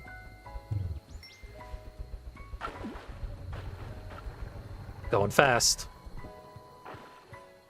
Alright. Didn't think that was gonna work, but here we are. In the next area. That was not very clear for the game. The goal is we have a magnet, which we can use to swing on the bells because they are made of metal. And they happen to be leading a pathway to the Dragonfly City. We need to go recruit the Dragonflies to our cause of defeating capitalism. AKA the Fire Ant Conglomerate. Jack's on our side.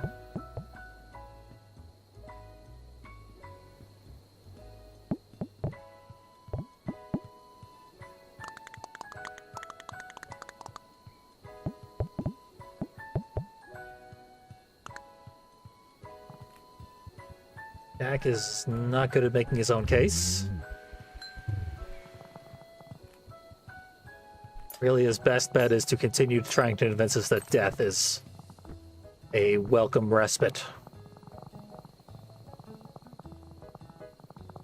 But it's not a good game if we die right now. So for the sake of storytelling, we must persist.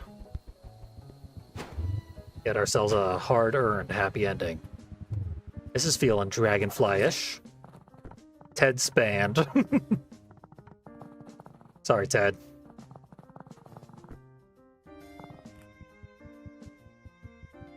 Part of me thinks Ted might be a funnel web spider. They look like tarantulas, but they aren't fuzzy. I think that's a pretty good descriptor of Ted. The funnel web spider is the deadliest on Earth. To humans.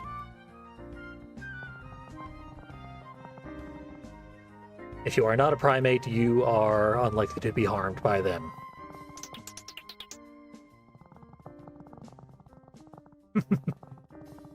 Dragonflies are insects too. Why would you be racist to us? In fact, I'm not an insect. I'm a myriapod. Insects, by definition, have 6 legs. Let's see if I can free Ted. Yeah. Ted could never have given us a shortcut here. His universe wormhole was blocked. Yeah, he looks a lot like a funnel web spider. I think that's what they were going for. And even though they are the deadliest spiders on Earth, they haven't killed anybody since the 80s. At least the last time I checked, that was true. in like the mid-2010s. Maybe they killed somebody this year. I wouldn't know.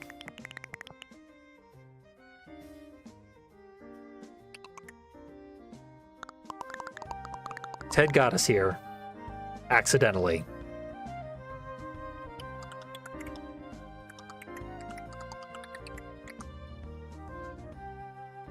Why would the Dragonfly Sentry specifically be racist towards insects when myriapods and spiders are the thing that they have an issue with?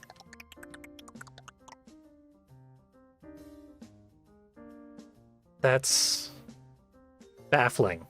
Their own sentry bot should be slaying them and letting us through due to bad programming and word choice on the part of the programmers. It's weird because the people who made this game are big bug nerds. They would know what I know. Probably more than I know, because I am a casual bug nerd, for sure.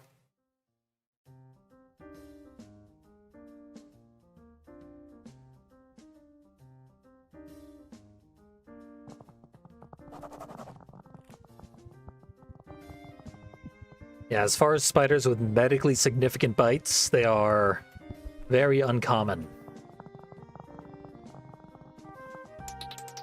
If you live in a place where they are an issue, you generally should research them more than the average person, because they could be an issue for you. Personally, I think this sentry bot is just a big fan of Coheed and Cambria. You know, I've been calling them a robot. I think that's a suit of armor, like Roman armor, on an actual dragonfly, which makes their anti-insect racism 100 times more baffling than it already was.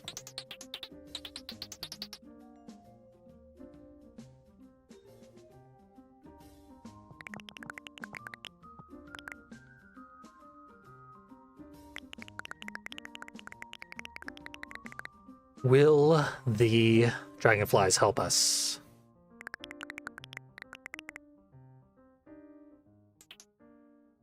No. They're behind a wall, so they have nothing to worry about. They're going to keep insects out, because they clearly know what an insect is.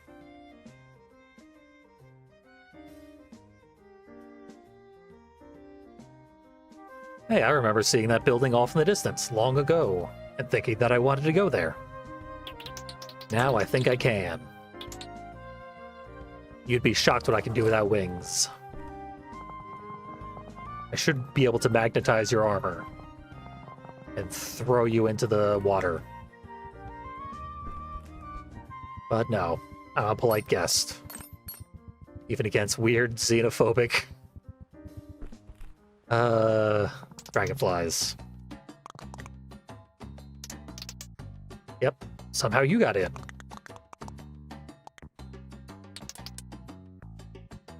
Even if we were being followed, how did you get access? Might as well change the outfit again. I think I can get a new one. Sure. Yeah, I get it. A little drawing, we looked even more like Nigiri. I don't remember getting a tasty leaf. But that one looks cute. Maybe we'll put it on later.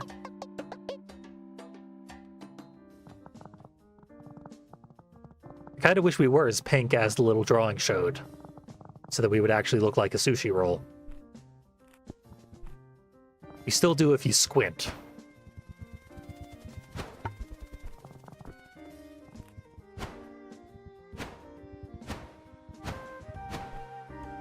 But speaking of eating isopods... Uh-oh. I don't think Mangrove Jack can get me here, but maybe. Just maybe. I had a spider web in the corner of one of my old apartments for years. And under that spider web was a constantly growing pile of isopod corpses. Because they would come in through the window, fall into that web, and that spider would eat them. That little spider ate probably 100 isopods over the course of a few years that I lived in that apartment. Just constantly more and more empty isopod carapaces piling up under there.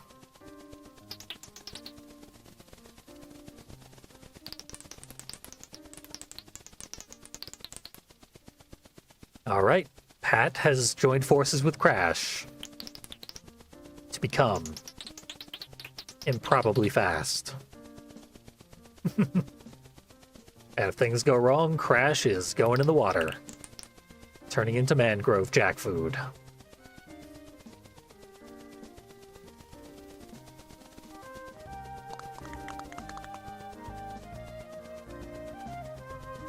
So yeah, my whole isopod corpse pile story is just to show that they really are right to be distrustful of Ted. Could get another trash trophy. We don't know if they do anything. I think they're just for bragging rights.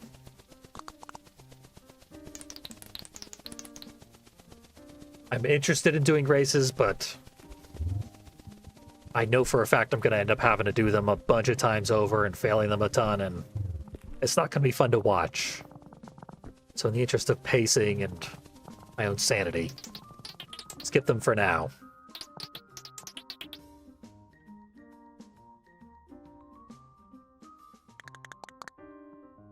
I do recommend keeping spiders around to eat stuff for you. But I do also like isopods and enjoyed having them wandering around my apartment. So it was a difficult trade-off to let that spider feast.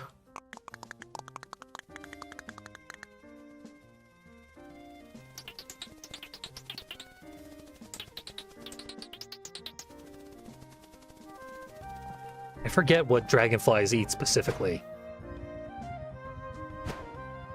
I think they are carnivorous.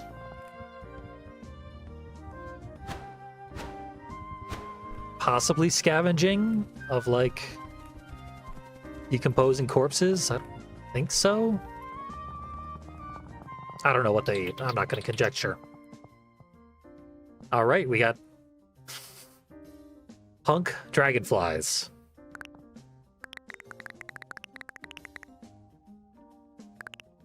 I suppose species that have hive minds would technically be conformist.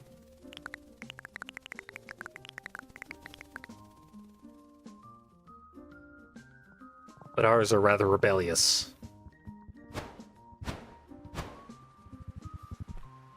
Punk's gotta know who's working with their cause.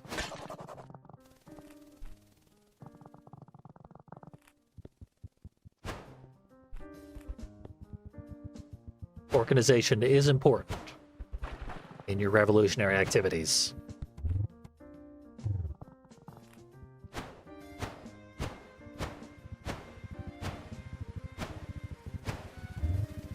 Let's crash again. Got bells. I think I'm gonna have to start taking the bells. Although they also might just be for the crash race.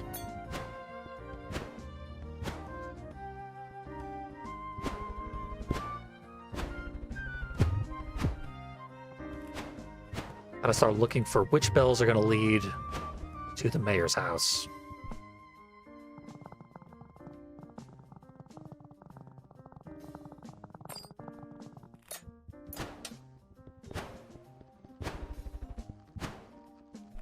Whoa. Not a lot of NPCs around here.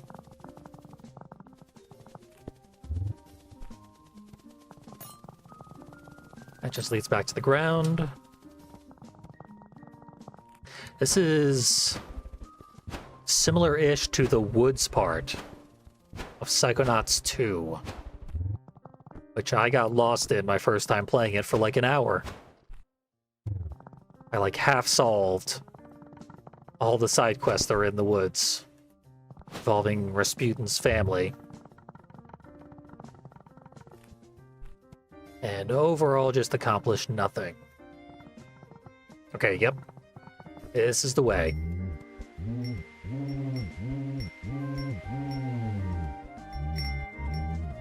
Did that rather efficiently.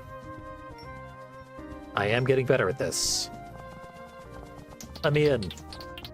The jerk out front said I should.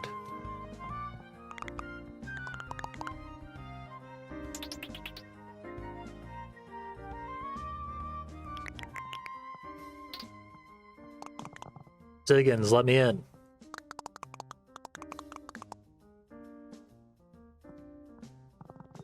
How did the ants get up here so quick?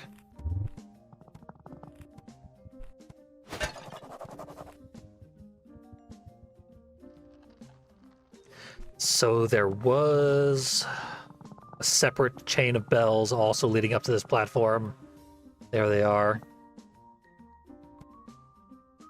Looks exit only, if I had to guess, but maybe somehow that's a secret pathway in?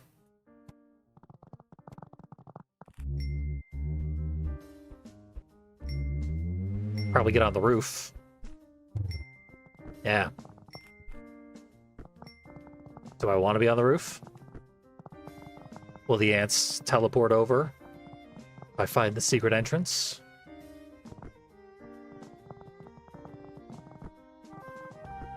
Not sure what they made this building out of.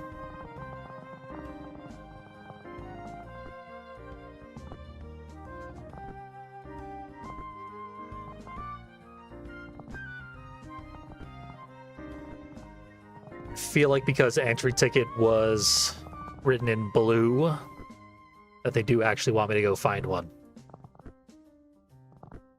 So I should probably be doing that rather than trying to break into their world. Play by their rules for now. I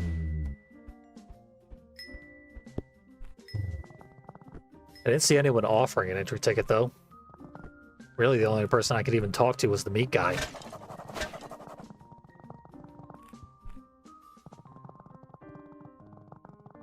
Yeah, in general, I've had strong N64 vibes throughout this entire game. There's clear, overt Zelda references, which add to it. I've been feeling Banjo-Kazooie, especially back at the beginning, it was more Banjo-Kazooie-ish. It's moving away from that, but Conker's Bad Fur Day, totally. There is some of that DNA in here. Which is why, when I complete this, I would like to play Horn Kids 64, a Nintendo 64 homage game. It is also a 3D platformer, although much less fast-paced than this one. This looks promising. Constance is sick of the xenophobia.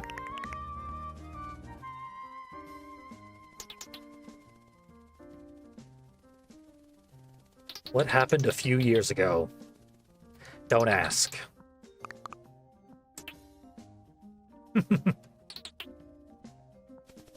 Give me your entry ticket.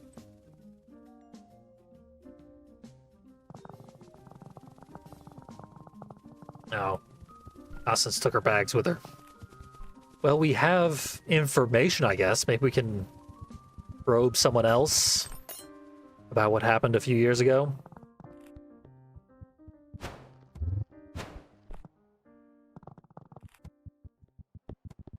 We should ask the punks. Punks don't care. There's the entranceway.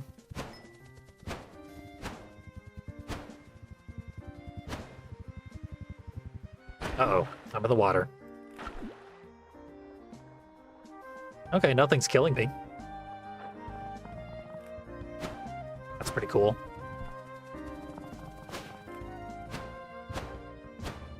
Punks, tell me about your history and your entrance tickets.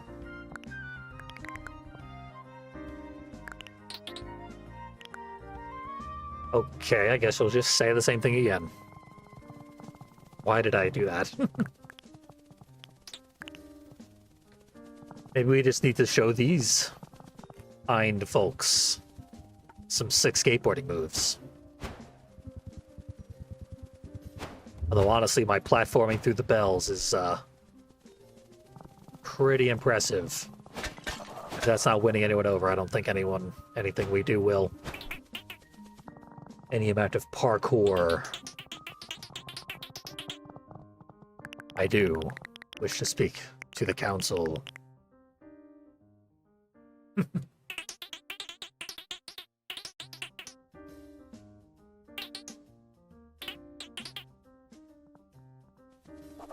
gonna sell us a ticket? Because honestly, I have plenty of cash. You've got my business if you want it.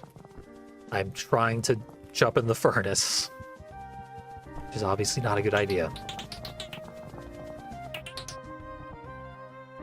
Bellmaker. I'm familiar with your bells.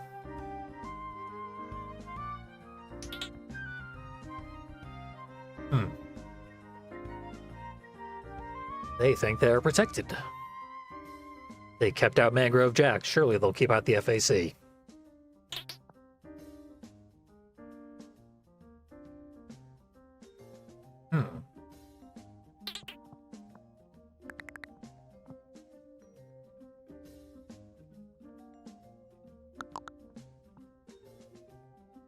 You could fly. Surely you could deliver letters much more easily than I can.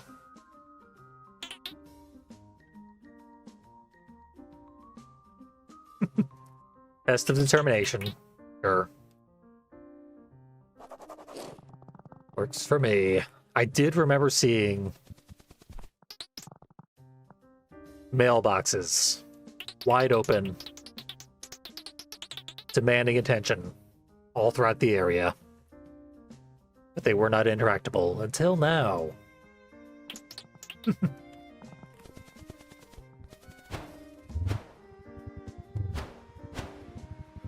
There's one. Uh-oh. These things are all over the place. The last one I saw before that was way at the very top of the level. This might take a while. That door's probably going to open up eventually.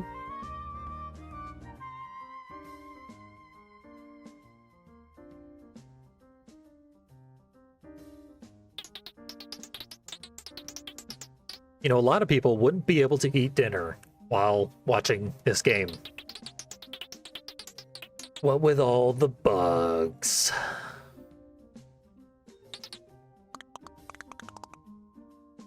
I have eaten dinner while watching some really gross stuff. Oftentimes I regret it. Bugs aren't gross though, so this much wouldn't bother me.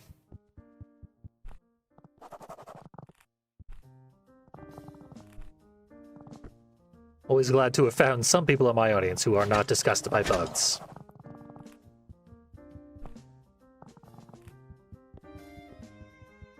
Fear and hatred of bugs is becoming much less common very quickly.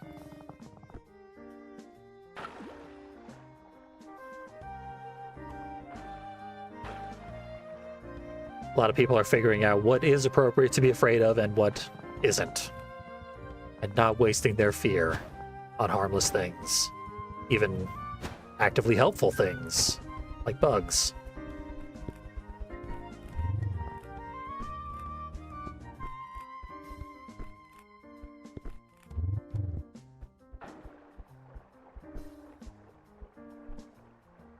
When you are curled up, you sink in water.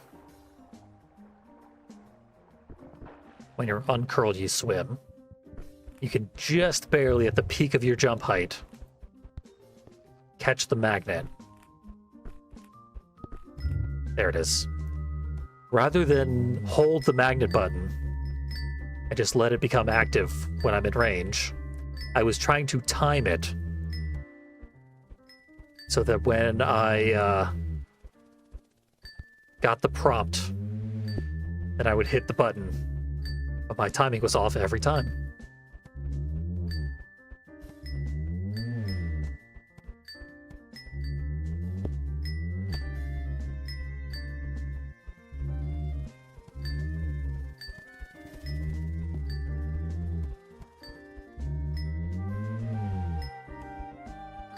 This'll do. Won't it? Yes. Another mailbox for our fetch quest. Technically halfway-ish there. I probably should have paid more attention to what was going on screen. It's fine. There are other ways to get to the upper levels. I apparently hadn't gotten that one, so I guess it's a good thing I fell there. Punks, you want to take some letters? Maybe save the world?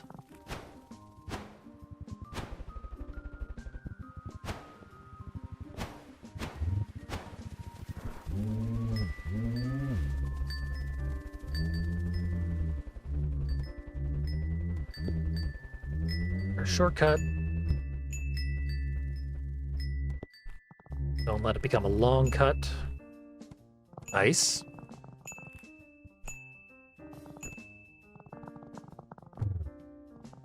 I wish I had high school forensics classes, that's for sure.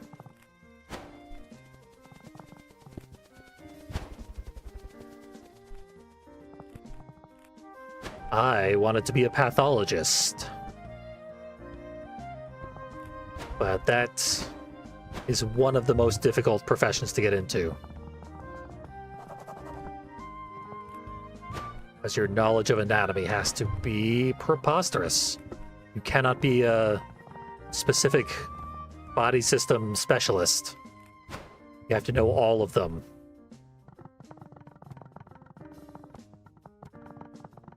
Very, very, very well.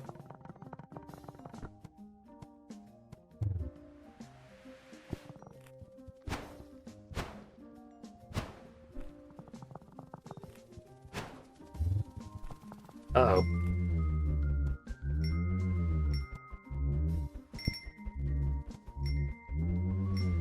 On the wrong way. Unlike most modern pathologists, it was not because of watching CSI, the show that put pathology on the map. It was, as I mentioned in a podcast, Reanimator.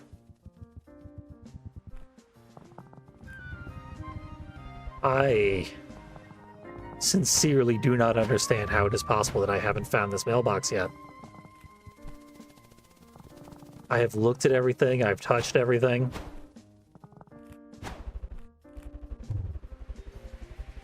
I'm pretty sure I've done this one.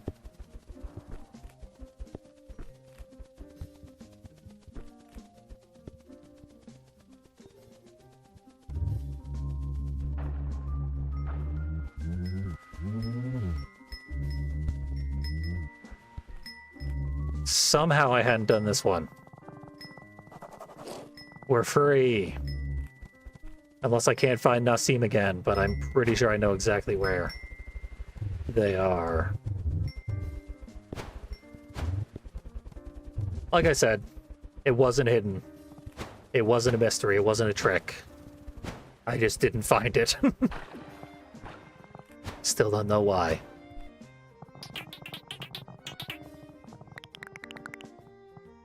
You're damn right it was all Winston.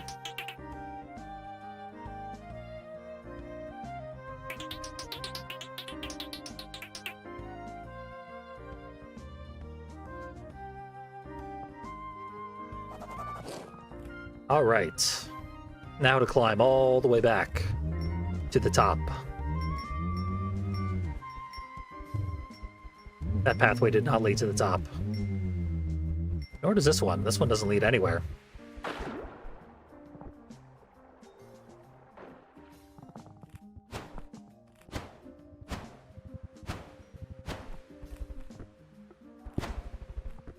Well, I very much know the layout of this level now.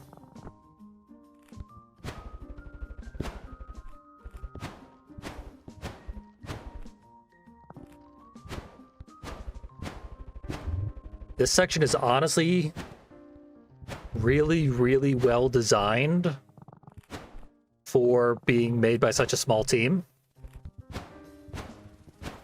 which is not an easy thing to do.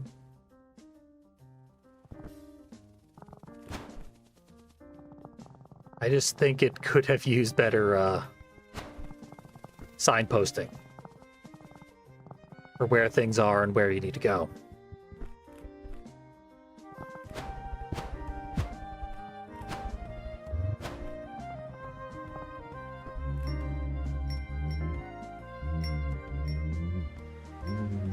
But maybe I'm the only one who struggled with this.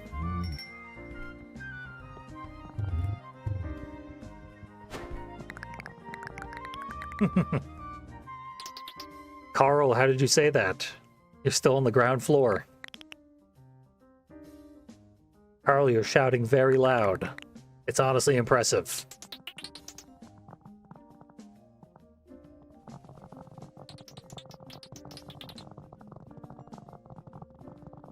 The division of meat.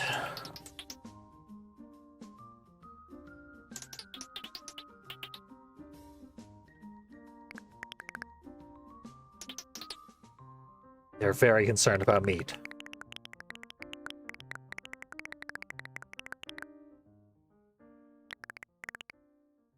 Capitalism. It's at the door.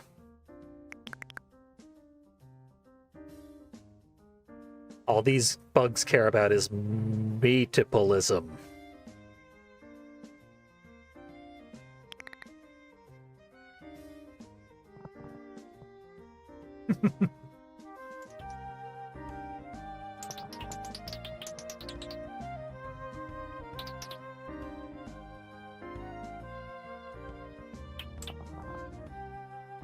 Yep, not their problem, they can fly. Who needs to have a natural environment when you can fly?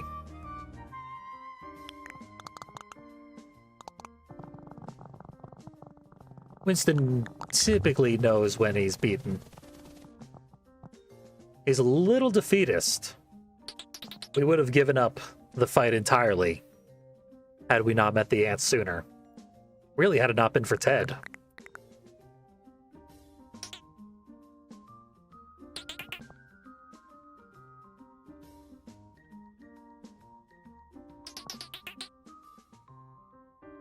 Well, we talked to the people enough.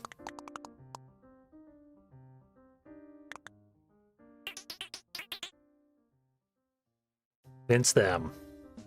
And yeah, the council has a counter Isopod. Knowing that we are the ultimate weapon, apparently.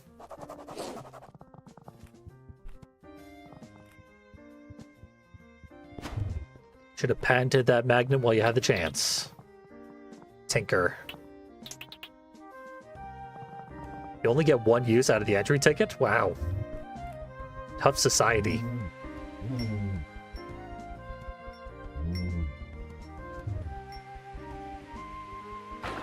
I missed.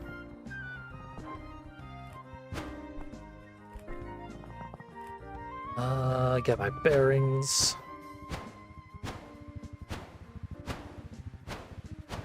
Past all these things that will traumatize me for the rest of my days.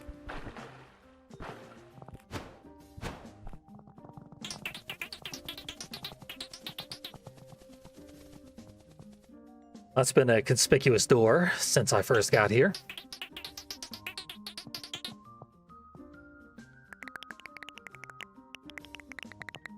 Who cares about my safety?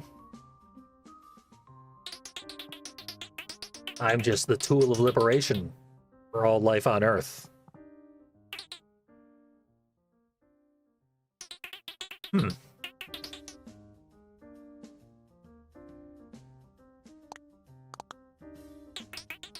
Okay, we heard tell of the big Isopod long ago.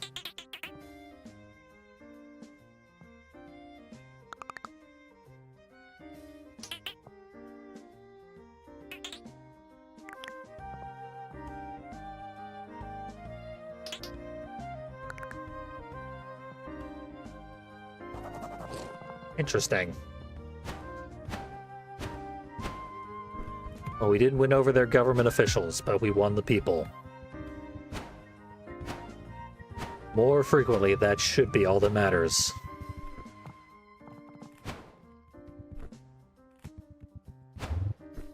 Uh-oh.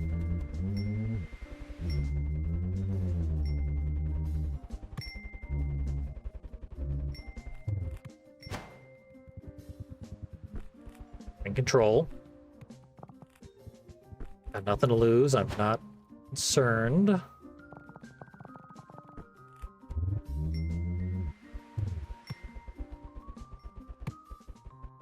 A crab claw?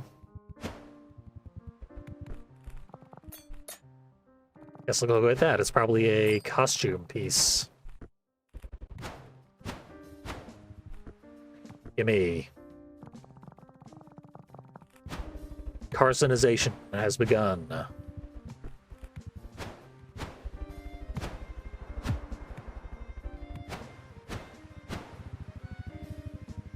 Puzzle time, it looks like.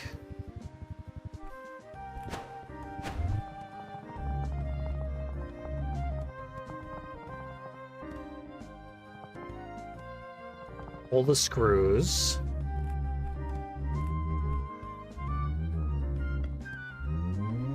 Whoa.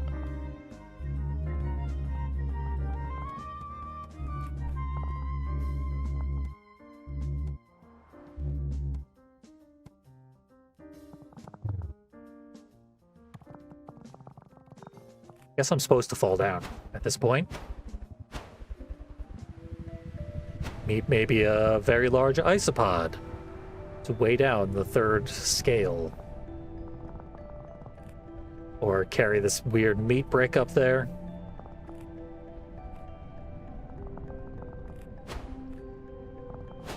Texture definitely looks muscly. Wasn't expecting body horror. Perhaps it still is not, but it feels like it. We'll make this a horror game yet. After I respawn.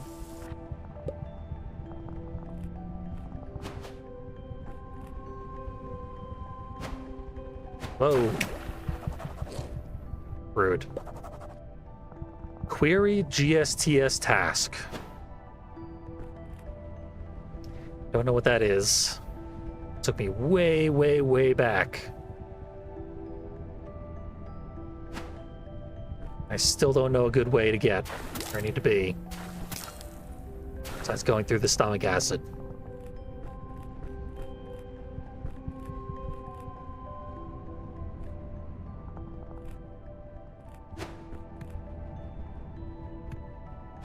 Hey, what are you doing, Winston? We got a new quest, but it didn't save my location when I got it. It really seems like we should be able to do something with this cube. Weird. Like, ride it across. There's something. The one bit of metal was swallowed by the whale. Hey, get the puzzle piece. No, don't do it.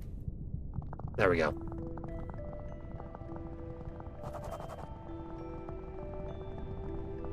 Climb back up over there.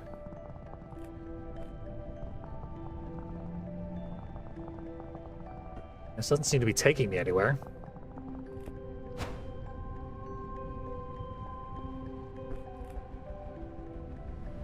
Just gets me to the other side without burning.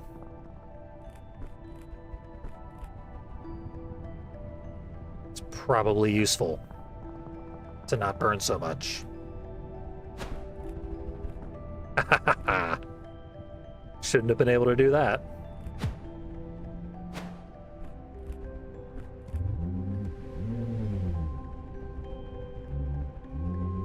Well, there's the Isopod. Here in Meat World.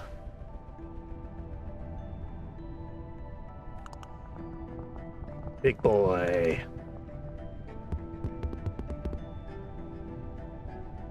It's one of those tongue eaters. Nice. I've heard someone mention that the parasitic tongue eater isopods are a specific phobia of theirs.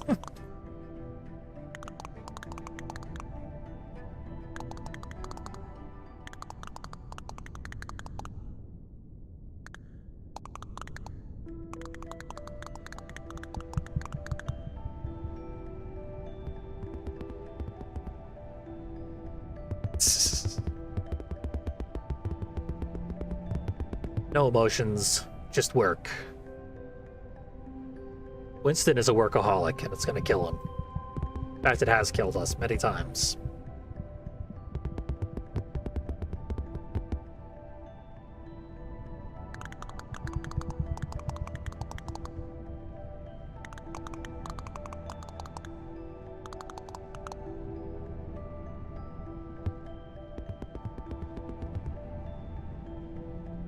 Help us, big boy.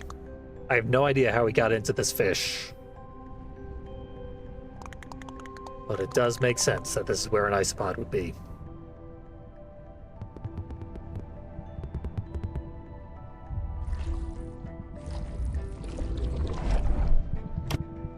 Gross.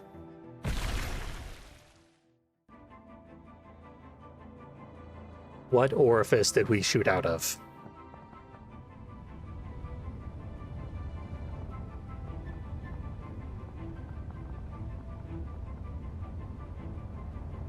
Well, that'll be easy to destroy.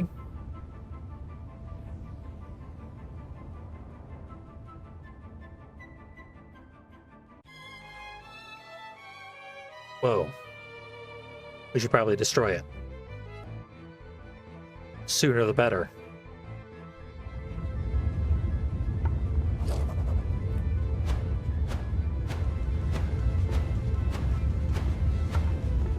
Well, this is very fast-paced escalation.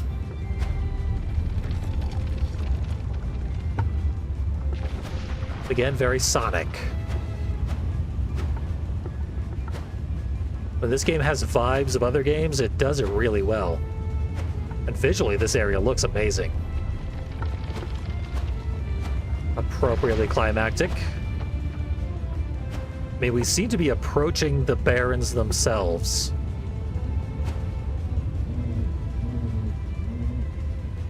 Therefore, I think we just sort of have to be heading towards a conclusion. No! Thank you, checkpoint. You're more generous than the inside of the fish was. How was that not high enough? It seemed plenty high.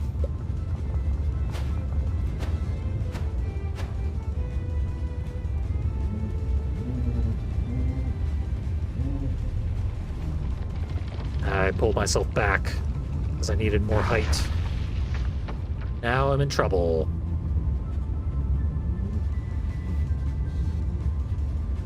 No, I didn't get enough height again. This will happen.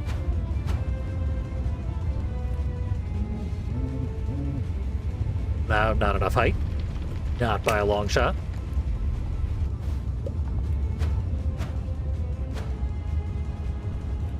It's also a lot harder than a lot of the previous platforming segments have been. Okay, I'm very high, so that should... Wow, that was too high.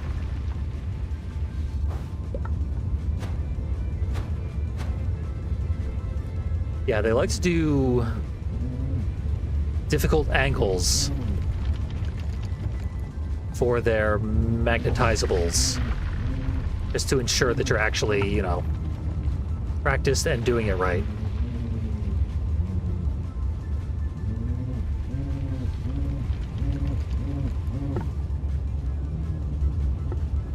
Okay, the next one's close. Apparently not close enough. Let's see. Yes.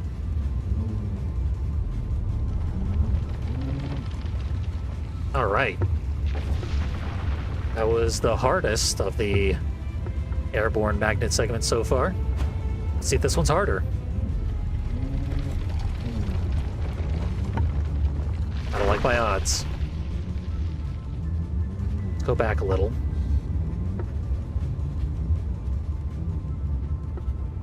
It's so hard to get your bearings back after you screw one of these up. No, stay on. Maybe that counts as a checkpoint. I think it did. Touch the ground just enough for it to count. I see mushrooms.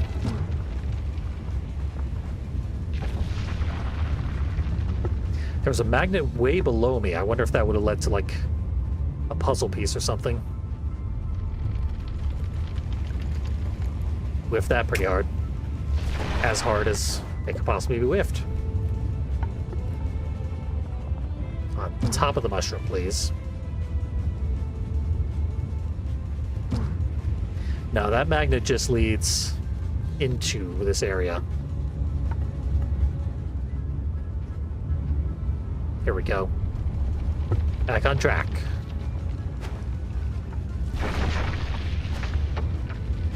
Right onto this obstacle course. Getting this whole thing through in one go without dying would feel really satisfying. Because it's still satisfying even with multiple deaths.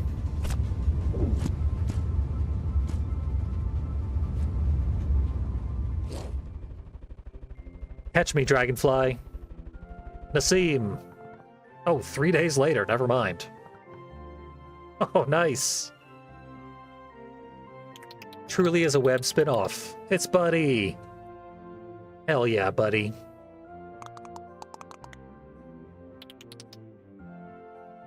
Moth's Den. Oh, I know Moth. Moth was one of Buddy's friends. Watch Webbed, if you haven't yet.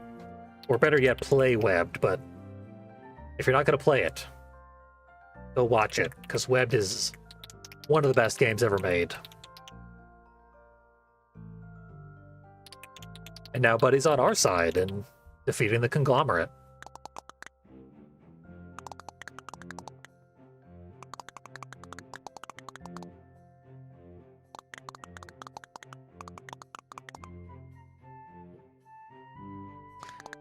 Yep, he's inside a whale fall. And he got his. So the Union's on their own.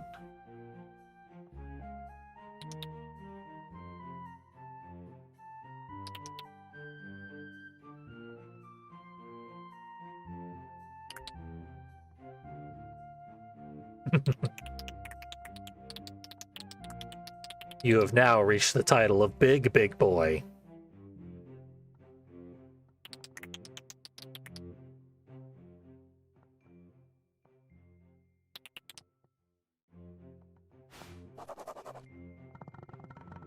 Buddy. Buddy's boyfriend. Whoa, Buddy's got lasers still. They actually hurt me. They deal no damage, but make the screen flash red as though I'm being hurt. His name is still Boyfriend.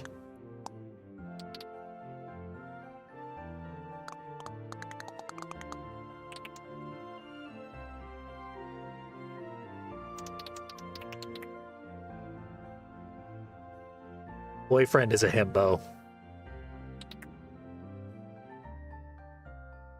But he's an enthusiastic himbo. Buddy shoots me. If I hurt Boyfriend, too.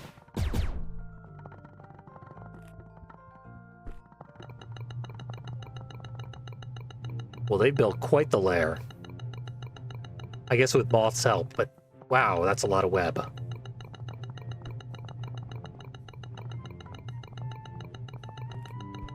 What's through here, anyway? Nothing. It's just their nest.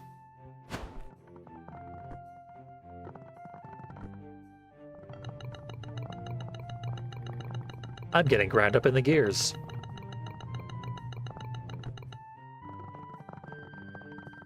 What's this? There was a teacup in the council, but they kicked me out of the council in the cutscene, so I couldn't explore and I couldn't go get the teacup. But it was spinning around like it was a collectible. Maybe we're gonna kill the dragonflies and get in there.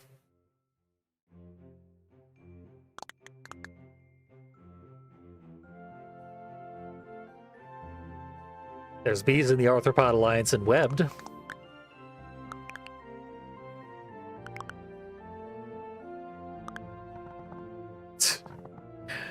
Profanity? What game did this just become? You can't say the S word here. Oh, tiny isopods. They turn into roly-polies when they get smacked. And one of them rolled off the cliff. Bye. You'll never see the kids again.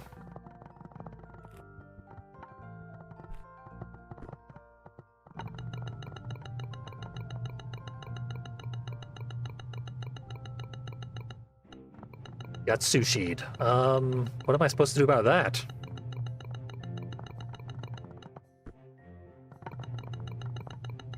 This elevator doesn't go anywhere.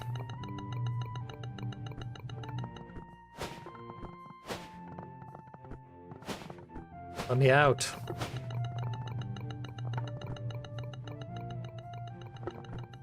What, are y'all gonna unlock the door? Is that isopod I killed supposed to help me out?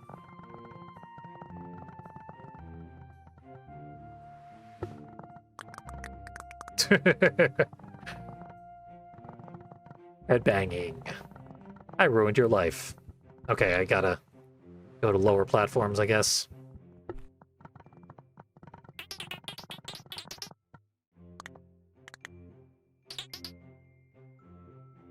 Big boy is useless.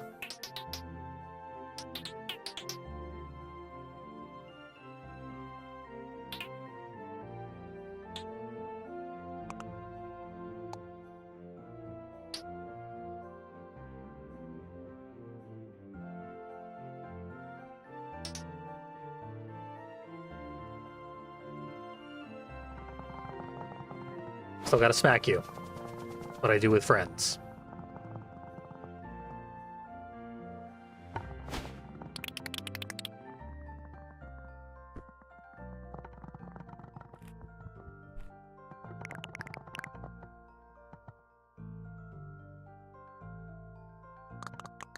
I think part of Nassim's thing is that he's got an injured wing.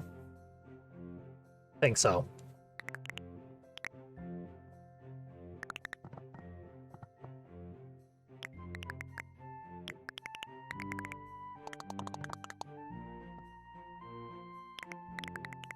Former FAC have joined our team.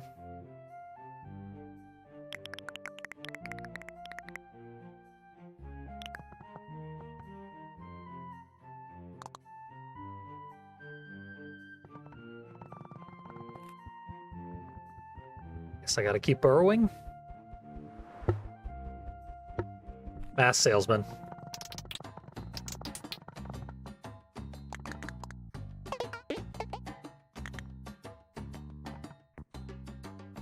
What have I unlocked? Crab.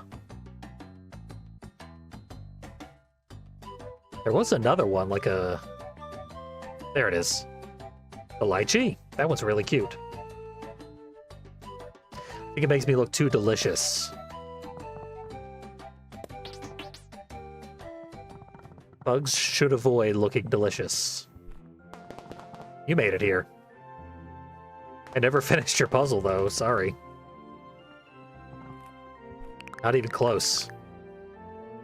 I don't even remember talking to you. You probably had a side quest somewhere. Although Crash ain't here, so maybe that's not just the compilation of side quest dealers.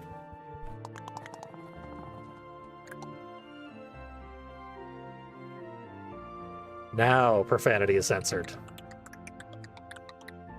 Ted crossed the line.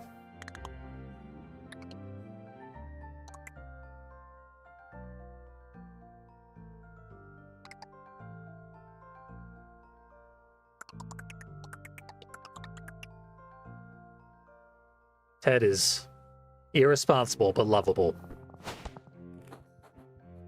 I do wish he'd had more dialogue throughout the game. I could have dealt with more Ted. I assume his cosmic portal just allows me to revisit old areas with ease.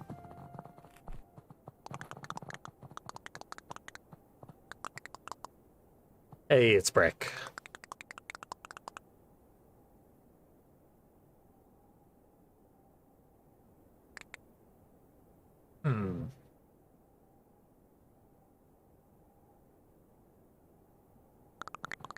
We're gonna cook the old employees for fuel.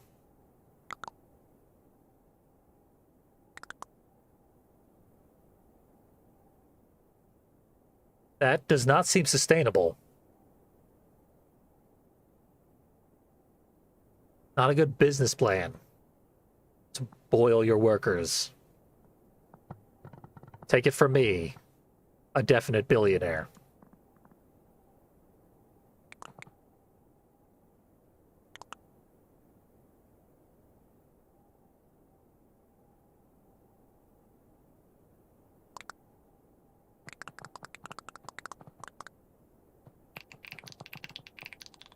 Hey, Tinker needs to top his giant ant mech that destroyed a threshing machine. Nice. Nailed it. Well worth a guitar sting. So now I guess we could just fly.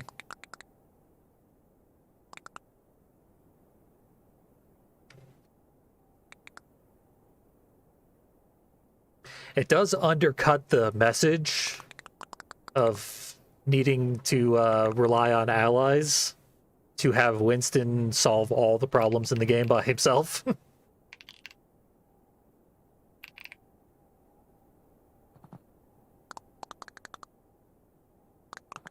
Tinker helps. But mostly by making us better.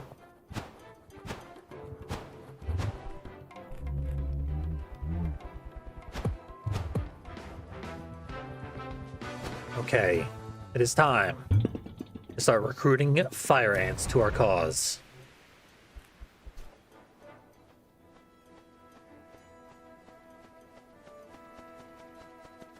Are we gliding? Okay, it takes a second to boot up the wings. You need to, like, catch the wind and... Weird.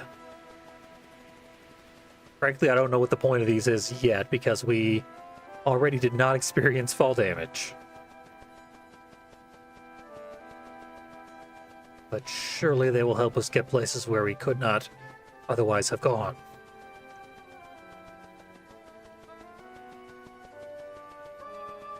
I guess this is the tree from Webbed, where the moth built their nest,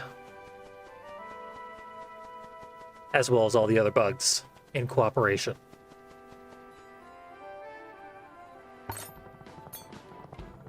Smooth landing. If I'm not mistaken, I have 3 pots that I need to break. I'll worry about that later, but I really want to break those pots.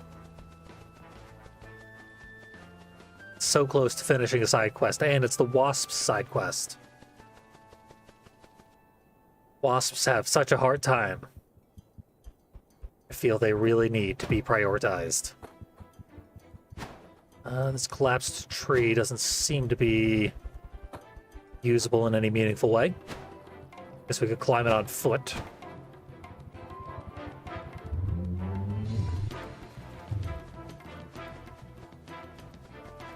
Here's one of the extractor machines.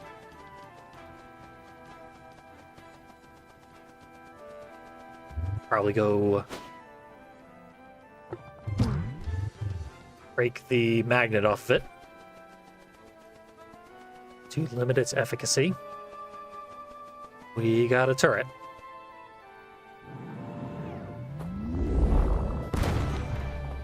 Right back at you.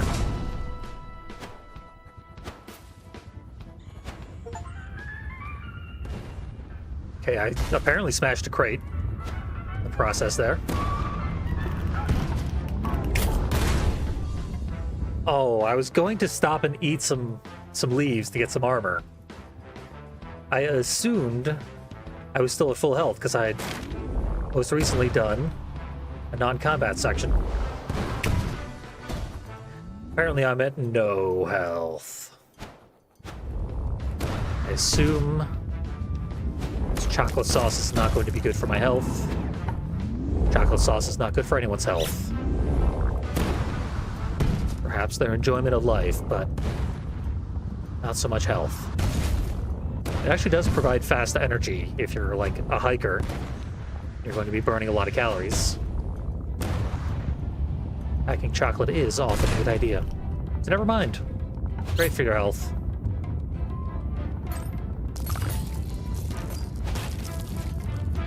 Let's double check this map. Yeah, that star is like right on top of me. And why?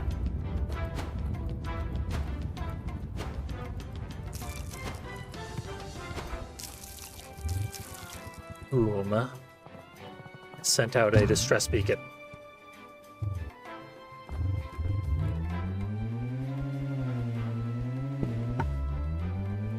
I guess I'm just gonna keep flying around until I rescue a bug.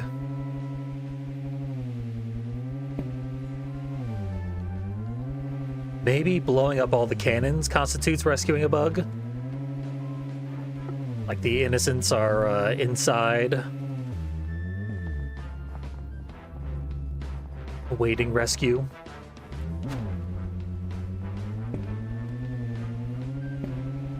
Let's try breaking that last cannon, I guess.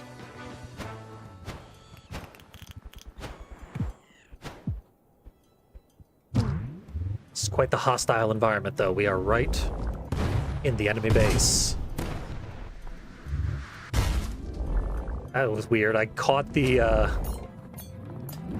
projectile in midair, but I went with it. It did not go with me for a change. Big old crab tank that is non-threatening.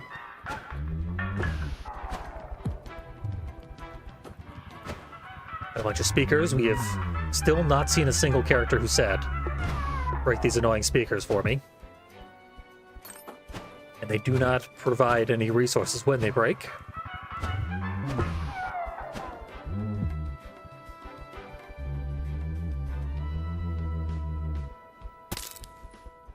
I'll just bounce off the spikes.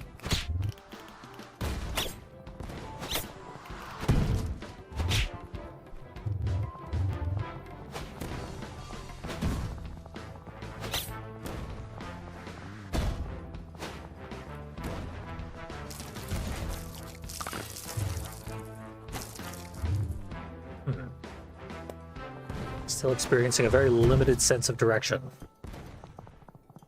Certain once I rescue one thing, I will have a better understanding of what I'm supposed to do.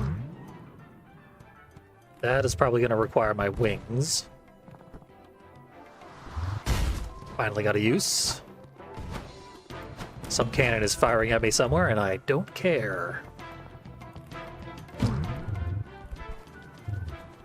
Yeah, you get a bit of an updraft when you first start to glide. That fire ant was aggressive. Leapt in the air to try to get to me.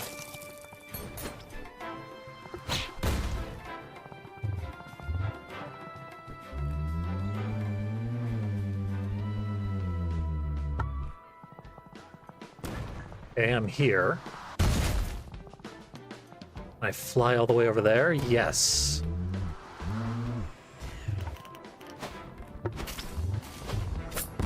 No, why? It's like one of those rage platformers.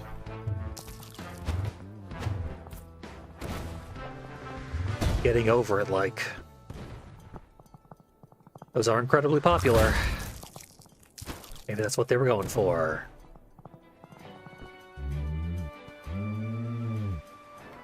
Here, this'll do. Though I'm not thrilled about this. Okay, they've got a magnet for me.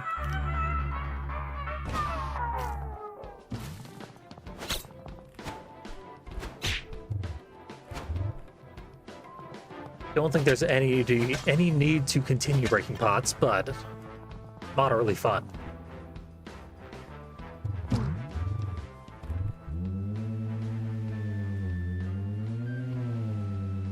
Further up.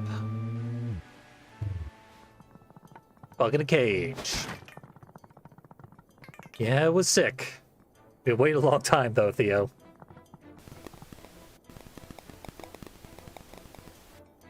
I saved one person so far.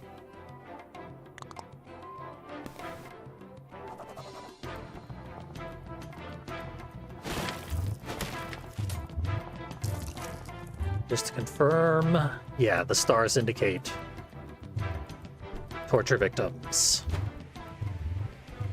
Right into the spikes. Speedrun strat. Taking damage to save time.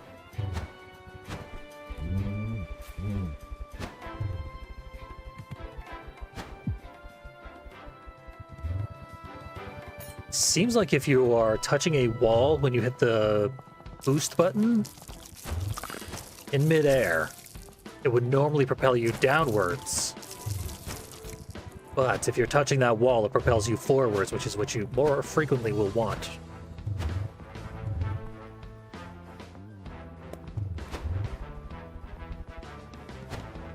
It also seems like we should be building a bridge there. Maybe we will later, but for now, doesn't seem like a goal for us. These things get us around nice and fast if they propel properly.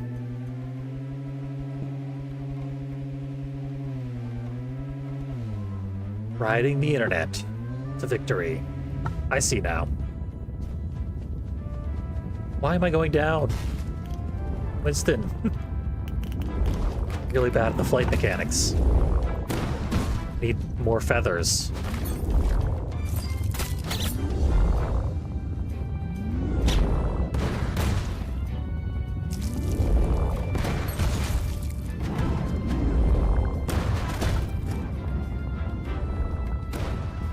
Lancing blow did no damage at all, which is nice.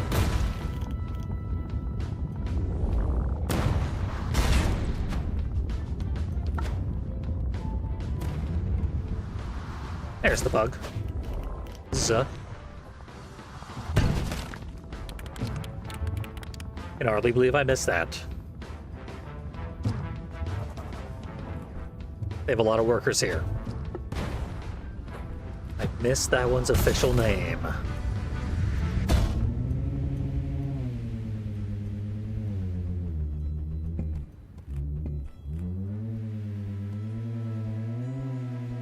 Let's see where this takes me. Keep an eye out for green beams, as they indicate quest markers. This looks important. Can't do anything with it yet. I could totally do something with it. Ruin their fuel supply. That's got to be good for the environment. Okay, way up there, I think. Yeah.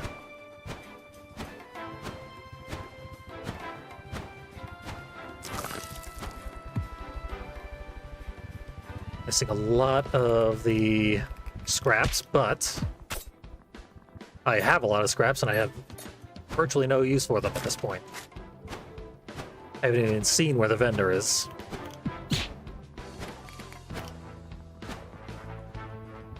Kinda wish there had been more to purchase than just more costumes.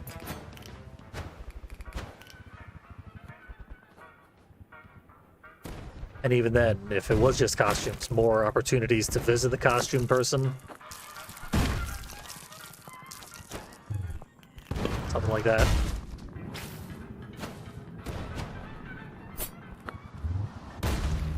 Pretty much not even a complaint at all, but just an observation. Could have done more with the economy.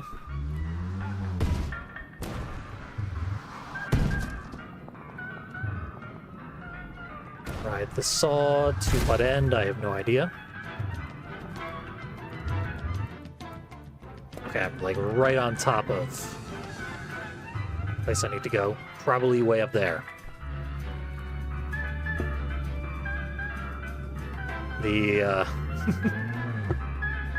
magnet symbol lied to me, because I did not take into account three-dimensional space.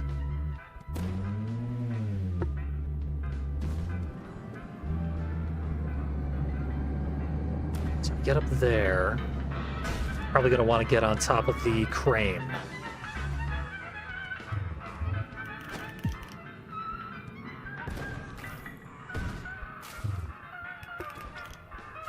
There's going to be a few ways to do that.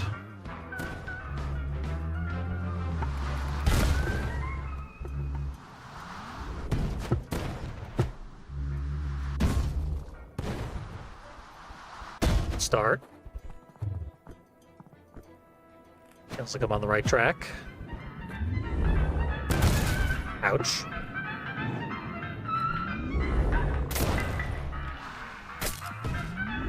Bit of a whiff. Oh, man.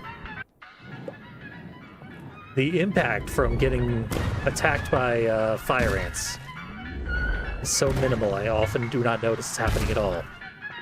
But it's too late.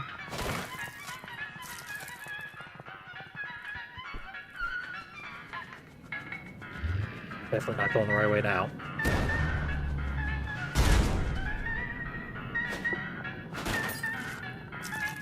Dropping bombs in flight. That feels good. Mechanics on this game are excellent.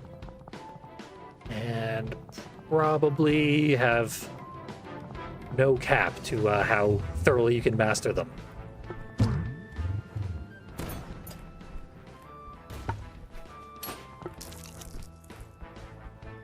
I'm gonna grab this thing. Maybe if I go really fast and fling myself off of this.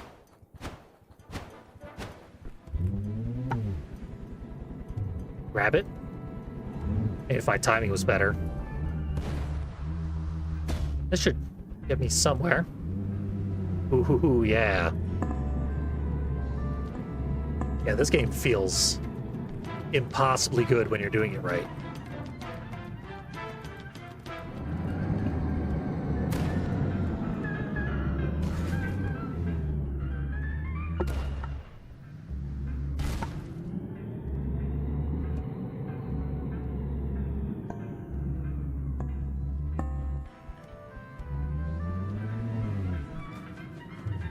Yeah, girl.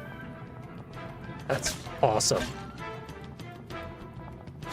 Tell me you weren't impressed. I dropped my controller. In celebration.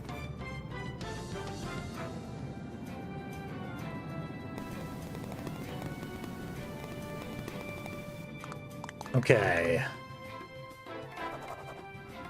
They will signal completion with the bell. Completely unaware that I have a map that tells me everything that's going on.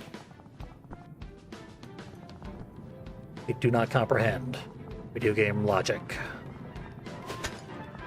Where to next? Okay.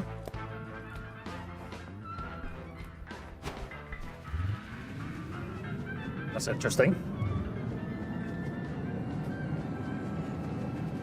Crash landing. I don't think there's any reason to be here, though.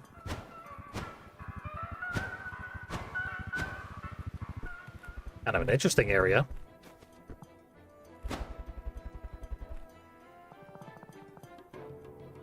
Totally going the right way. Excellent.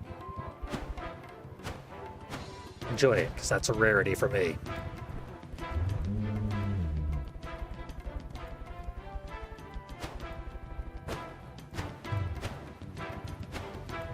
Okay, somewhere up here is the next victim.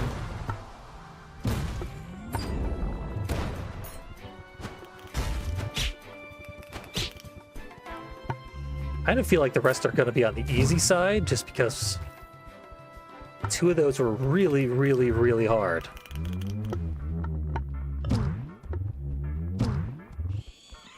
I feel like they would want to limit the ones that are just extremely difficult.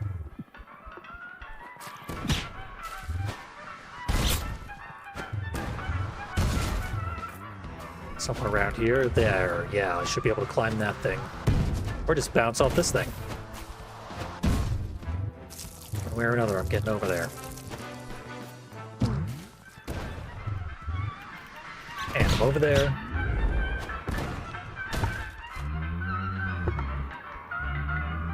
So things weren't similar enough to the first level of Banjo-Kazooie yet. This area is pretty much just in Banjo-Kazooie. I waited too long to glide. We're still just at the base of the tree, so we're all good.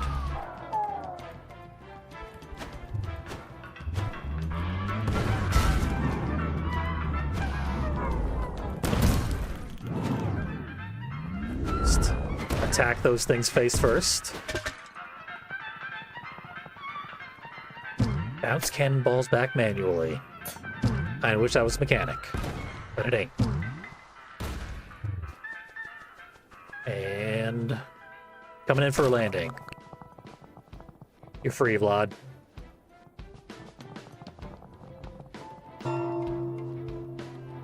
Would not have expected someone named Vlad to say was bloody FAC.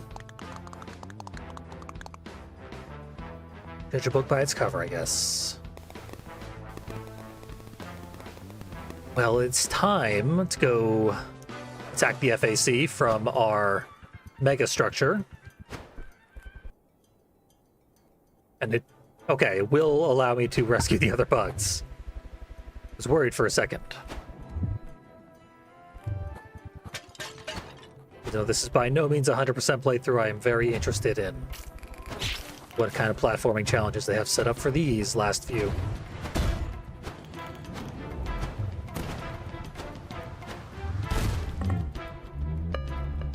What's this?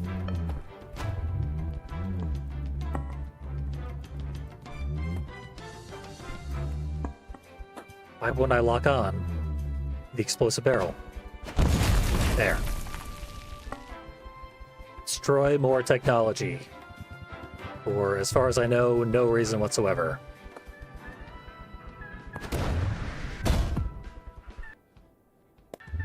Okay, there's another victim. Incredibly easy to save. I should have started with you. Number 523921. We will use that to open a safe later. We will be glad for the rewards it gives us. Nope, saving workers is its own reward. Let's see if this works.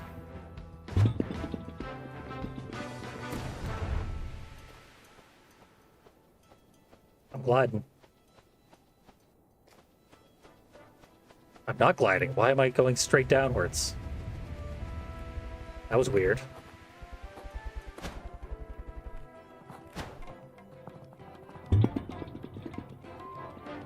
As again.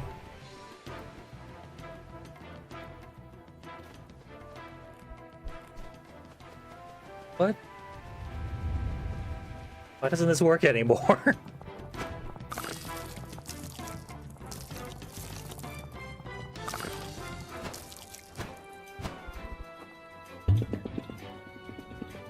Surely there are cohesive rules to the flight mechanics.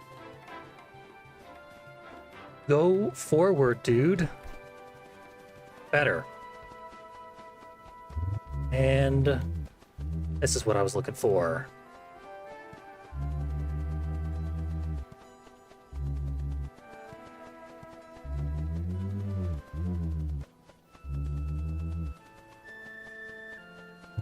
Can't really gain height this way, though. A little bit at a time, I guess.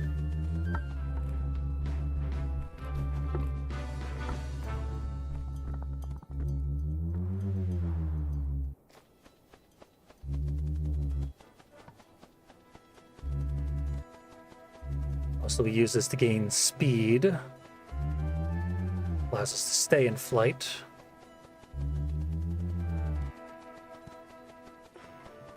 Oh, come on. I touched the edge. Should have been able to climb up.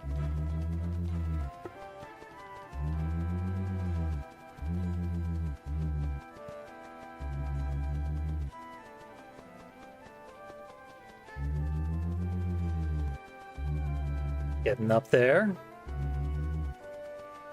Very, very, very high up now, but sudden nosedive for some reason.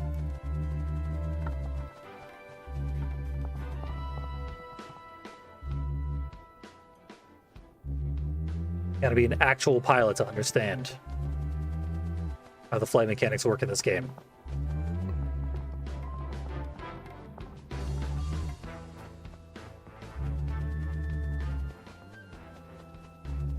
Straighten out. And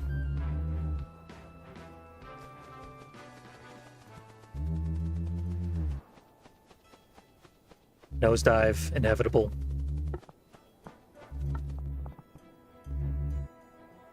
Get out of this corner, please. I think I saw the beam for the last worker that I didn't save. Why did that nosedive? I was doing great.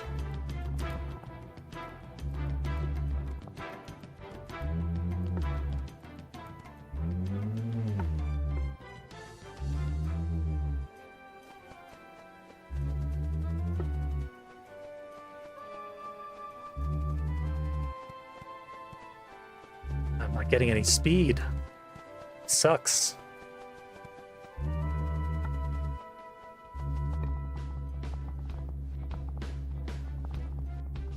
Yeah, this reminds me of a game called Overgrowth. He plays a rabbit. And at the very end of the game, you have to infiltrate a giant sky sanctuary using the momentum mechanics.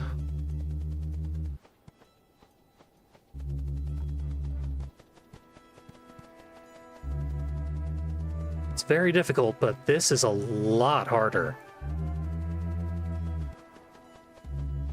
I thought I had a good magnet there.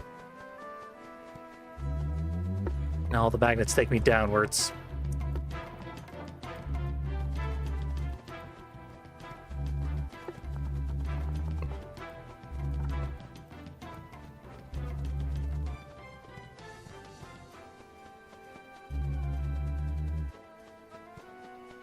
What especially sucks is that I had it. And I lost it. Okay, this is promising. Maybe I can just climb this on foot. Slow as need be. I don't think I can climb this on foot. Yeah, I'm gonna fall. Also, I'm not entirely sure I know where I'm supposed to be going.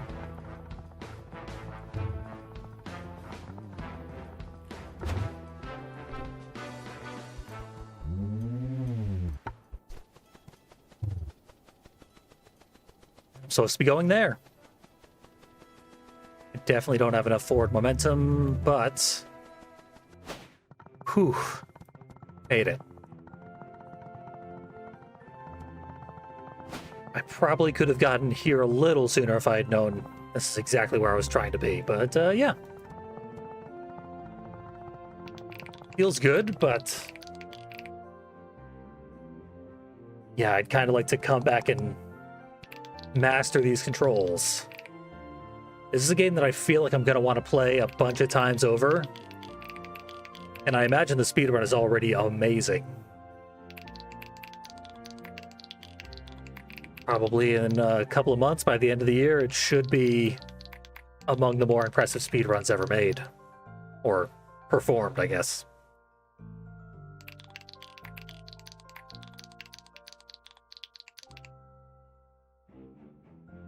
Yep. FAC. Burning their own ants. We're gonna destroy the center. I think we have to destroy their flying airship.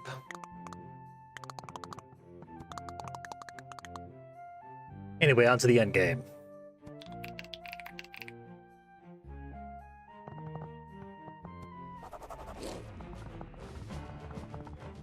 Where is it?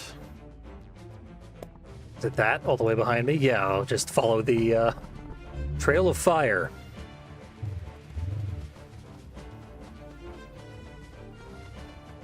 Let the fire lead the way. Not backwards, please.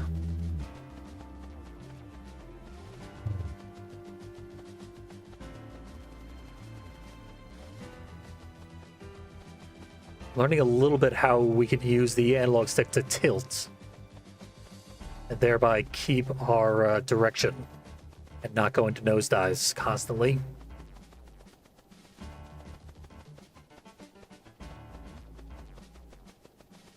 If I'd use the magnets a little more efficiently, I'd be moving much faster right now.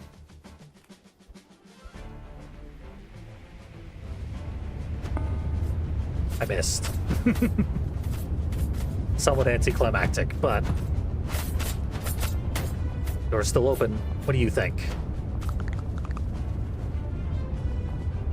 I'm getting.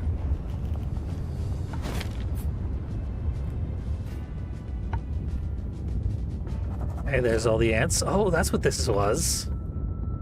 It looked like a sea of chocolate, but it's all ants.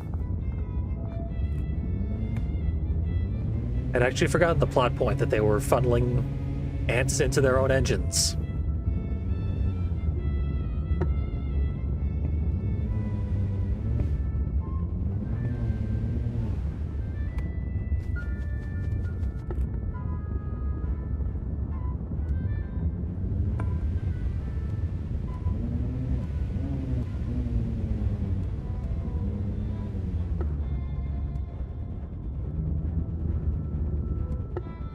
I imagine people who like this game would probably, for the most part, also enjoy Overgrowth. That's not good. It's really cool when you die in there, though.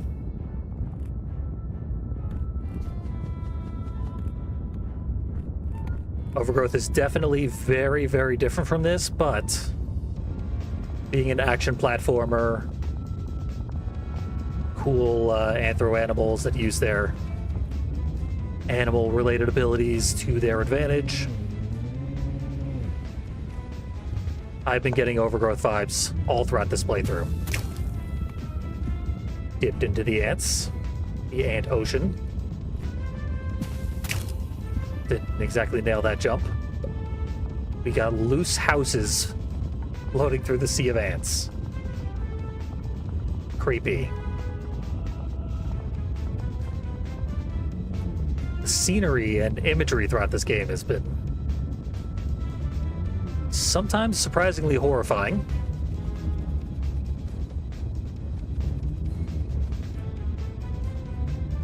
Frequently very unique. Ways that I probably should have been more prepared for because we're playing as a little bug. I should not have survived this, but I did. Whoop. Get my bearings.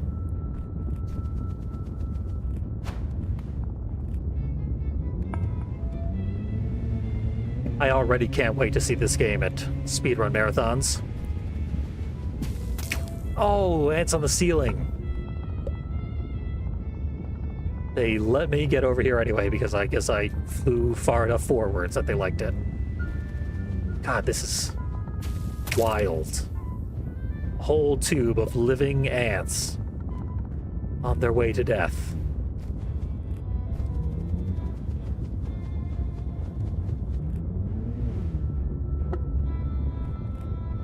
Can't say I've ever seen anything quite like that before.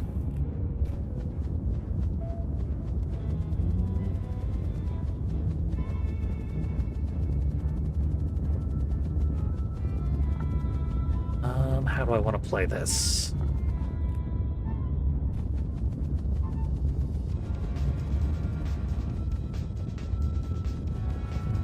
Lean into it, salvage it.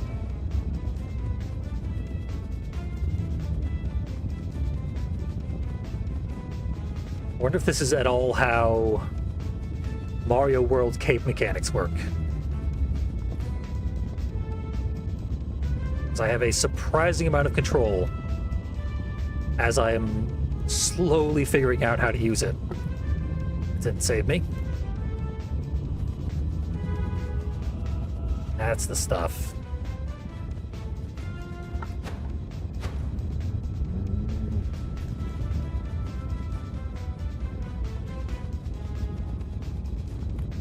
Uh-oh.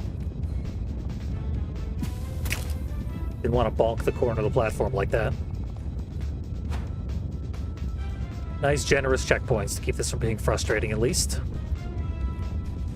I meant to hit the jump button, I hit the magnet button. Out of habit. Go. Go, go, go.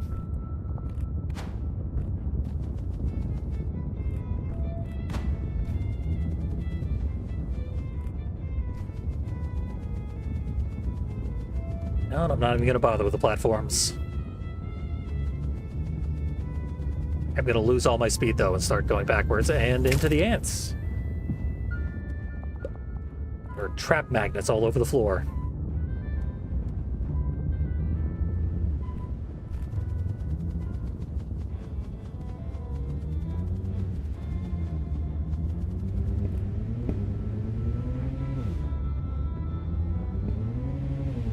It's often hard to tell when one of these wires ends.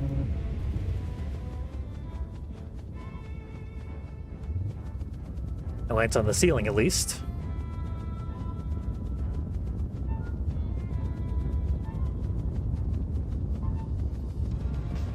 Hold it. Top Gun landing. Couldn't do it. Not close.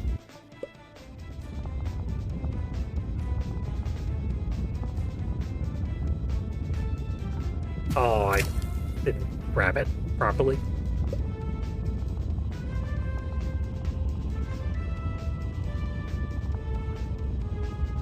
I wonder if this is obliterating the bitrate on stream.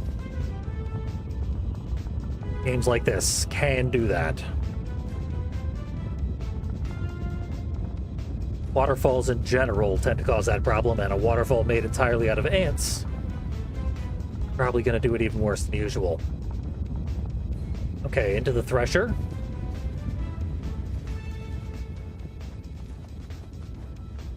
Uh-oh. Oh, I gotta save this. I see.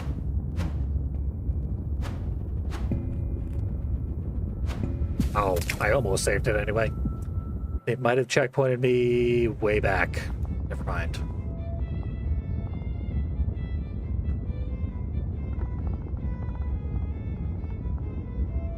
Oh well, bit of a waiting game.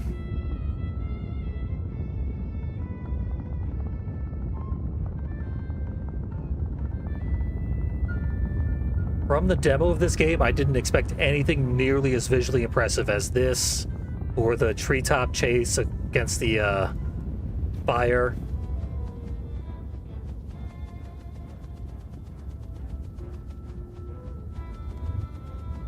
Kinda thought this game would be a little more subtle.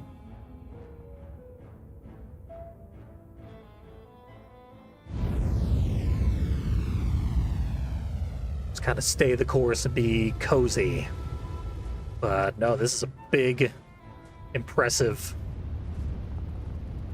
visual flair-laden game. Out of this thing. Did Tinker fix it?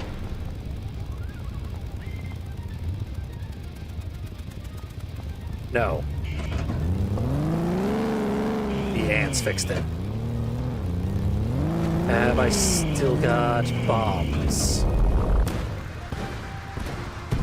They're cannons. I can grab a bomb from a cannon. That's probably what I'm expected to do.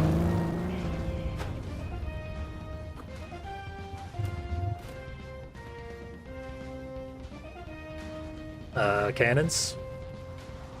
You were killing me? There you go.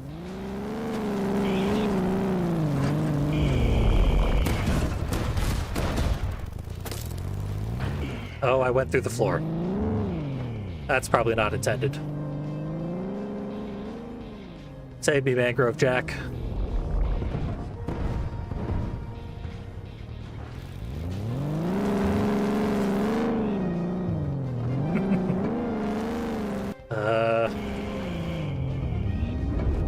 Well, I'm sure I know where the checkpoint is, but let's see if I can... The floor is probably solid going the other way, so I don't like my odds. Oh, never mind.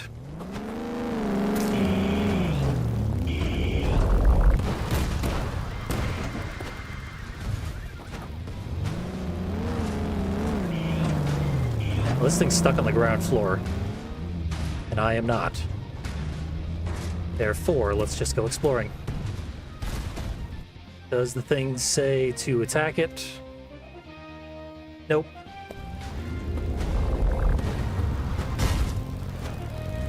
Just break stuff. Somehow.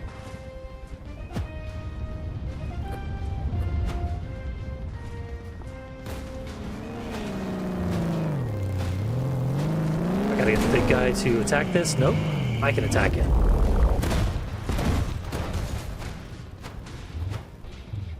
Big guy is pretty much just exclusively a distraction. So I will not allow him to distract me any further.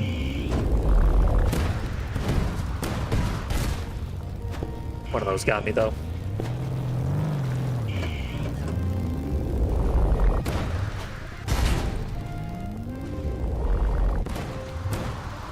Looks like we can use the bombs to help this get done a little faster. I got.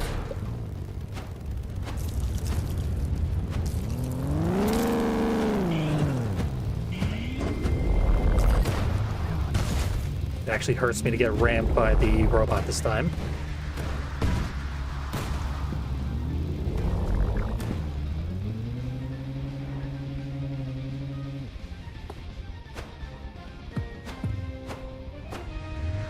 I think this boss battle theme is like loosely based off the sound that the speakers make throughout the game.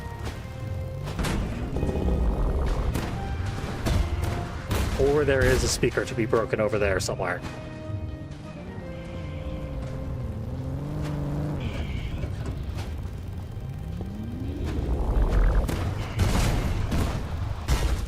Something went down. Thing broke anyway, we're good. Excuse me, giant robot. I've got stuff to do.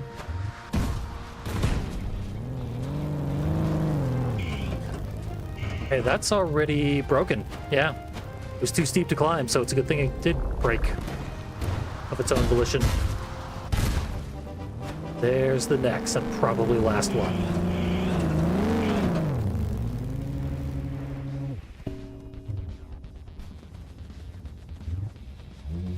That's good. Awesome. Whoa. It's defending itself somehow.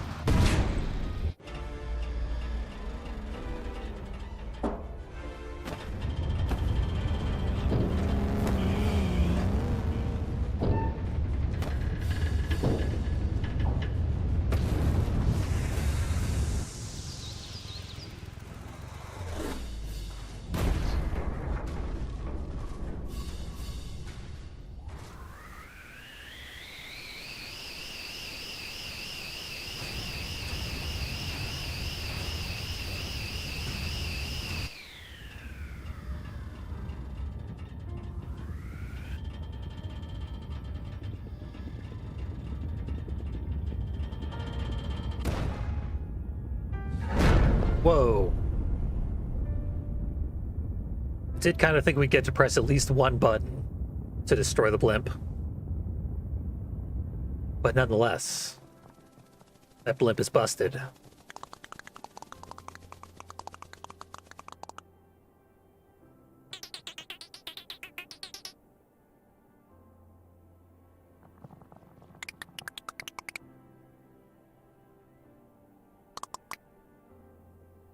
We're just gonna let the barons float away.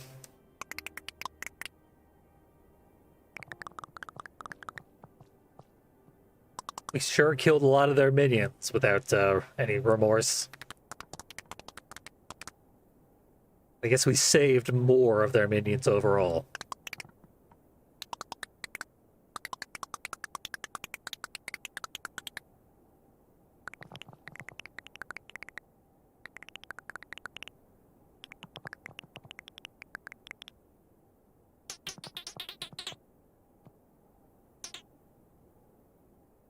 That was only one cheer. Oh. The love story that wasn't even hinted at slightly in the entire game.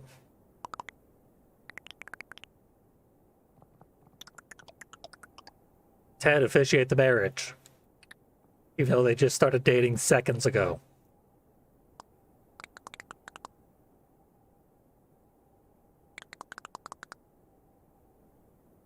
Lives are very short in the bug world. You gotta get married the moment you know that you're in love.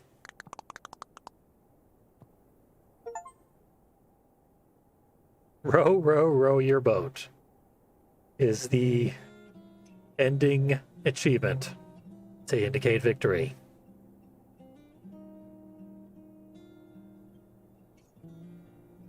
The set pieces in this game were otherworldly, just phenomenal beyond my wildest expectations. Having spent years anticipating this game, just really, really impressed the hell out of me. And the standard gameplay loop was plenty. I'd have been more than happy if it had all just been like the same first level with like a new gimmick added in, like this, where you get to fly through the trees. There's no ground to fall back on, quite literally. But no, they went way, way, way above and beyond.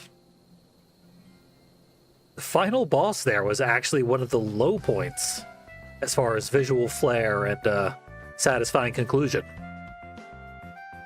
Pretty much all the other bosses were more impressive. And that's not even a complaint, really. It was still, like, adequate.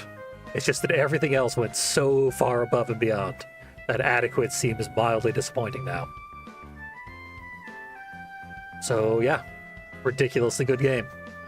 I hope that I someday have the free time to practice it and get a greater completion and really go through it and understand its mechanics the way I was only beginning to towards the end there. Definitely gonna watch some speedruns. I might follow you, Sabomaster. Get an idea of what the speedrun is even like, because I am very interested in that. And I'll let you do the incredibly hard work of learning it for me. That is Isopod, and I am going to do as I promised, which is go and see the Wasp and complete that side quest. So I've been looking forward to that for a long time. Yeah, I'm seeing that Wasp. Blurry right now, but rapidly coming into focus. Just travel across the bottom of the ocean to get there.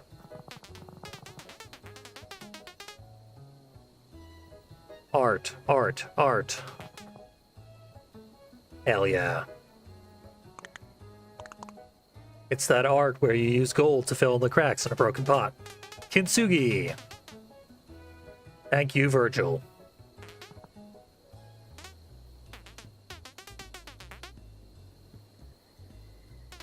Loved a moth, and yep, he taught Virgil how to do it.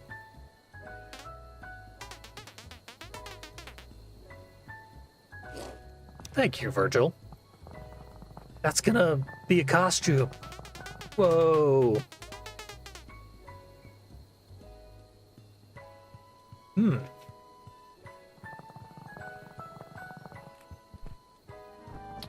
And our grand prize. We become Kintsugi. Wow. That is a great look.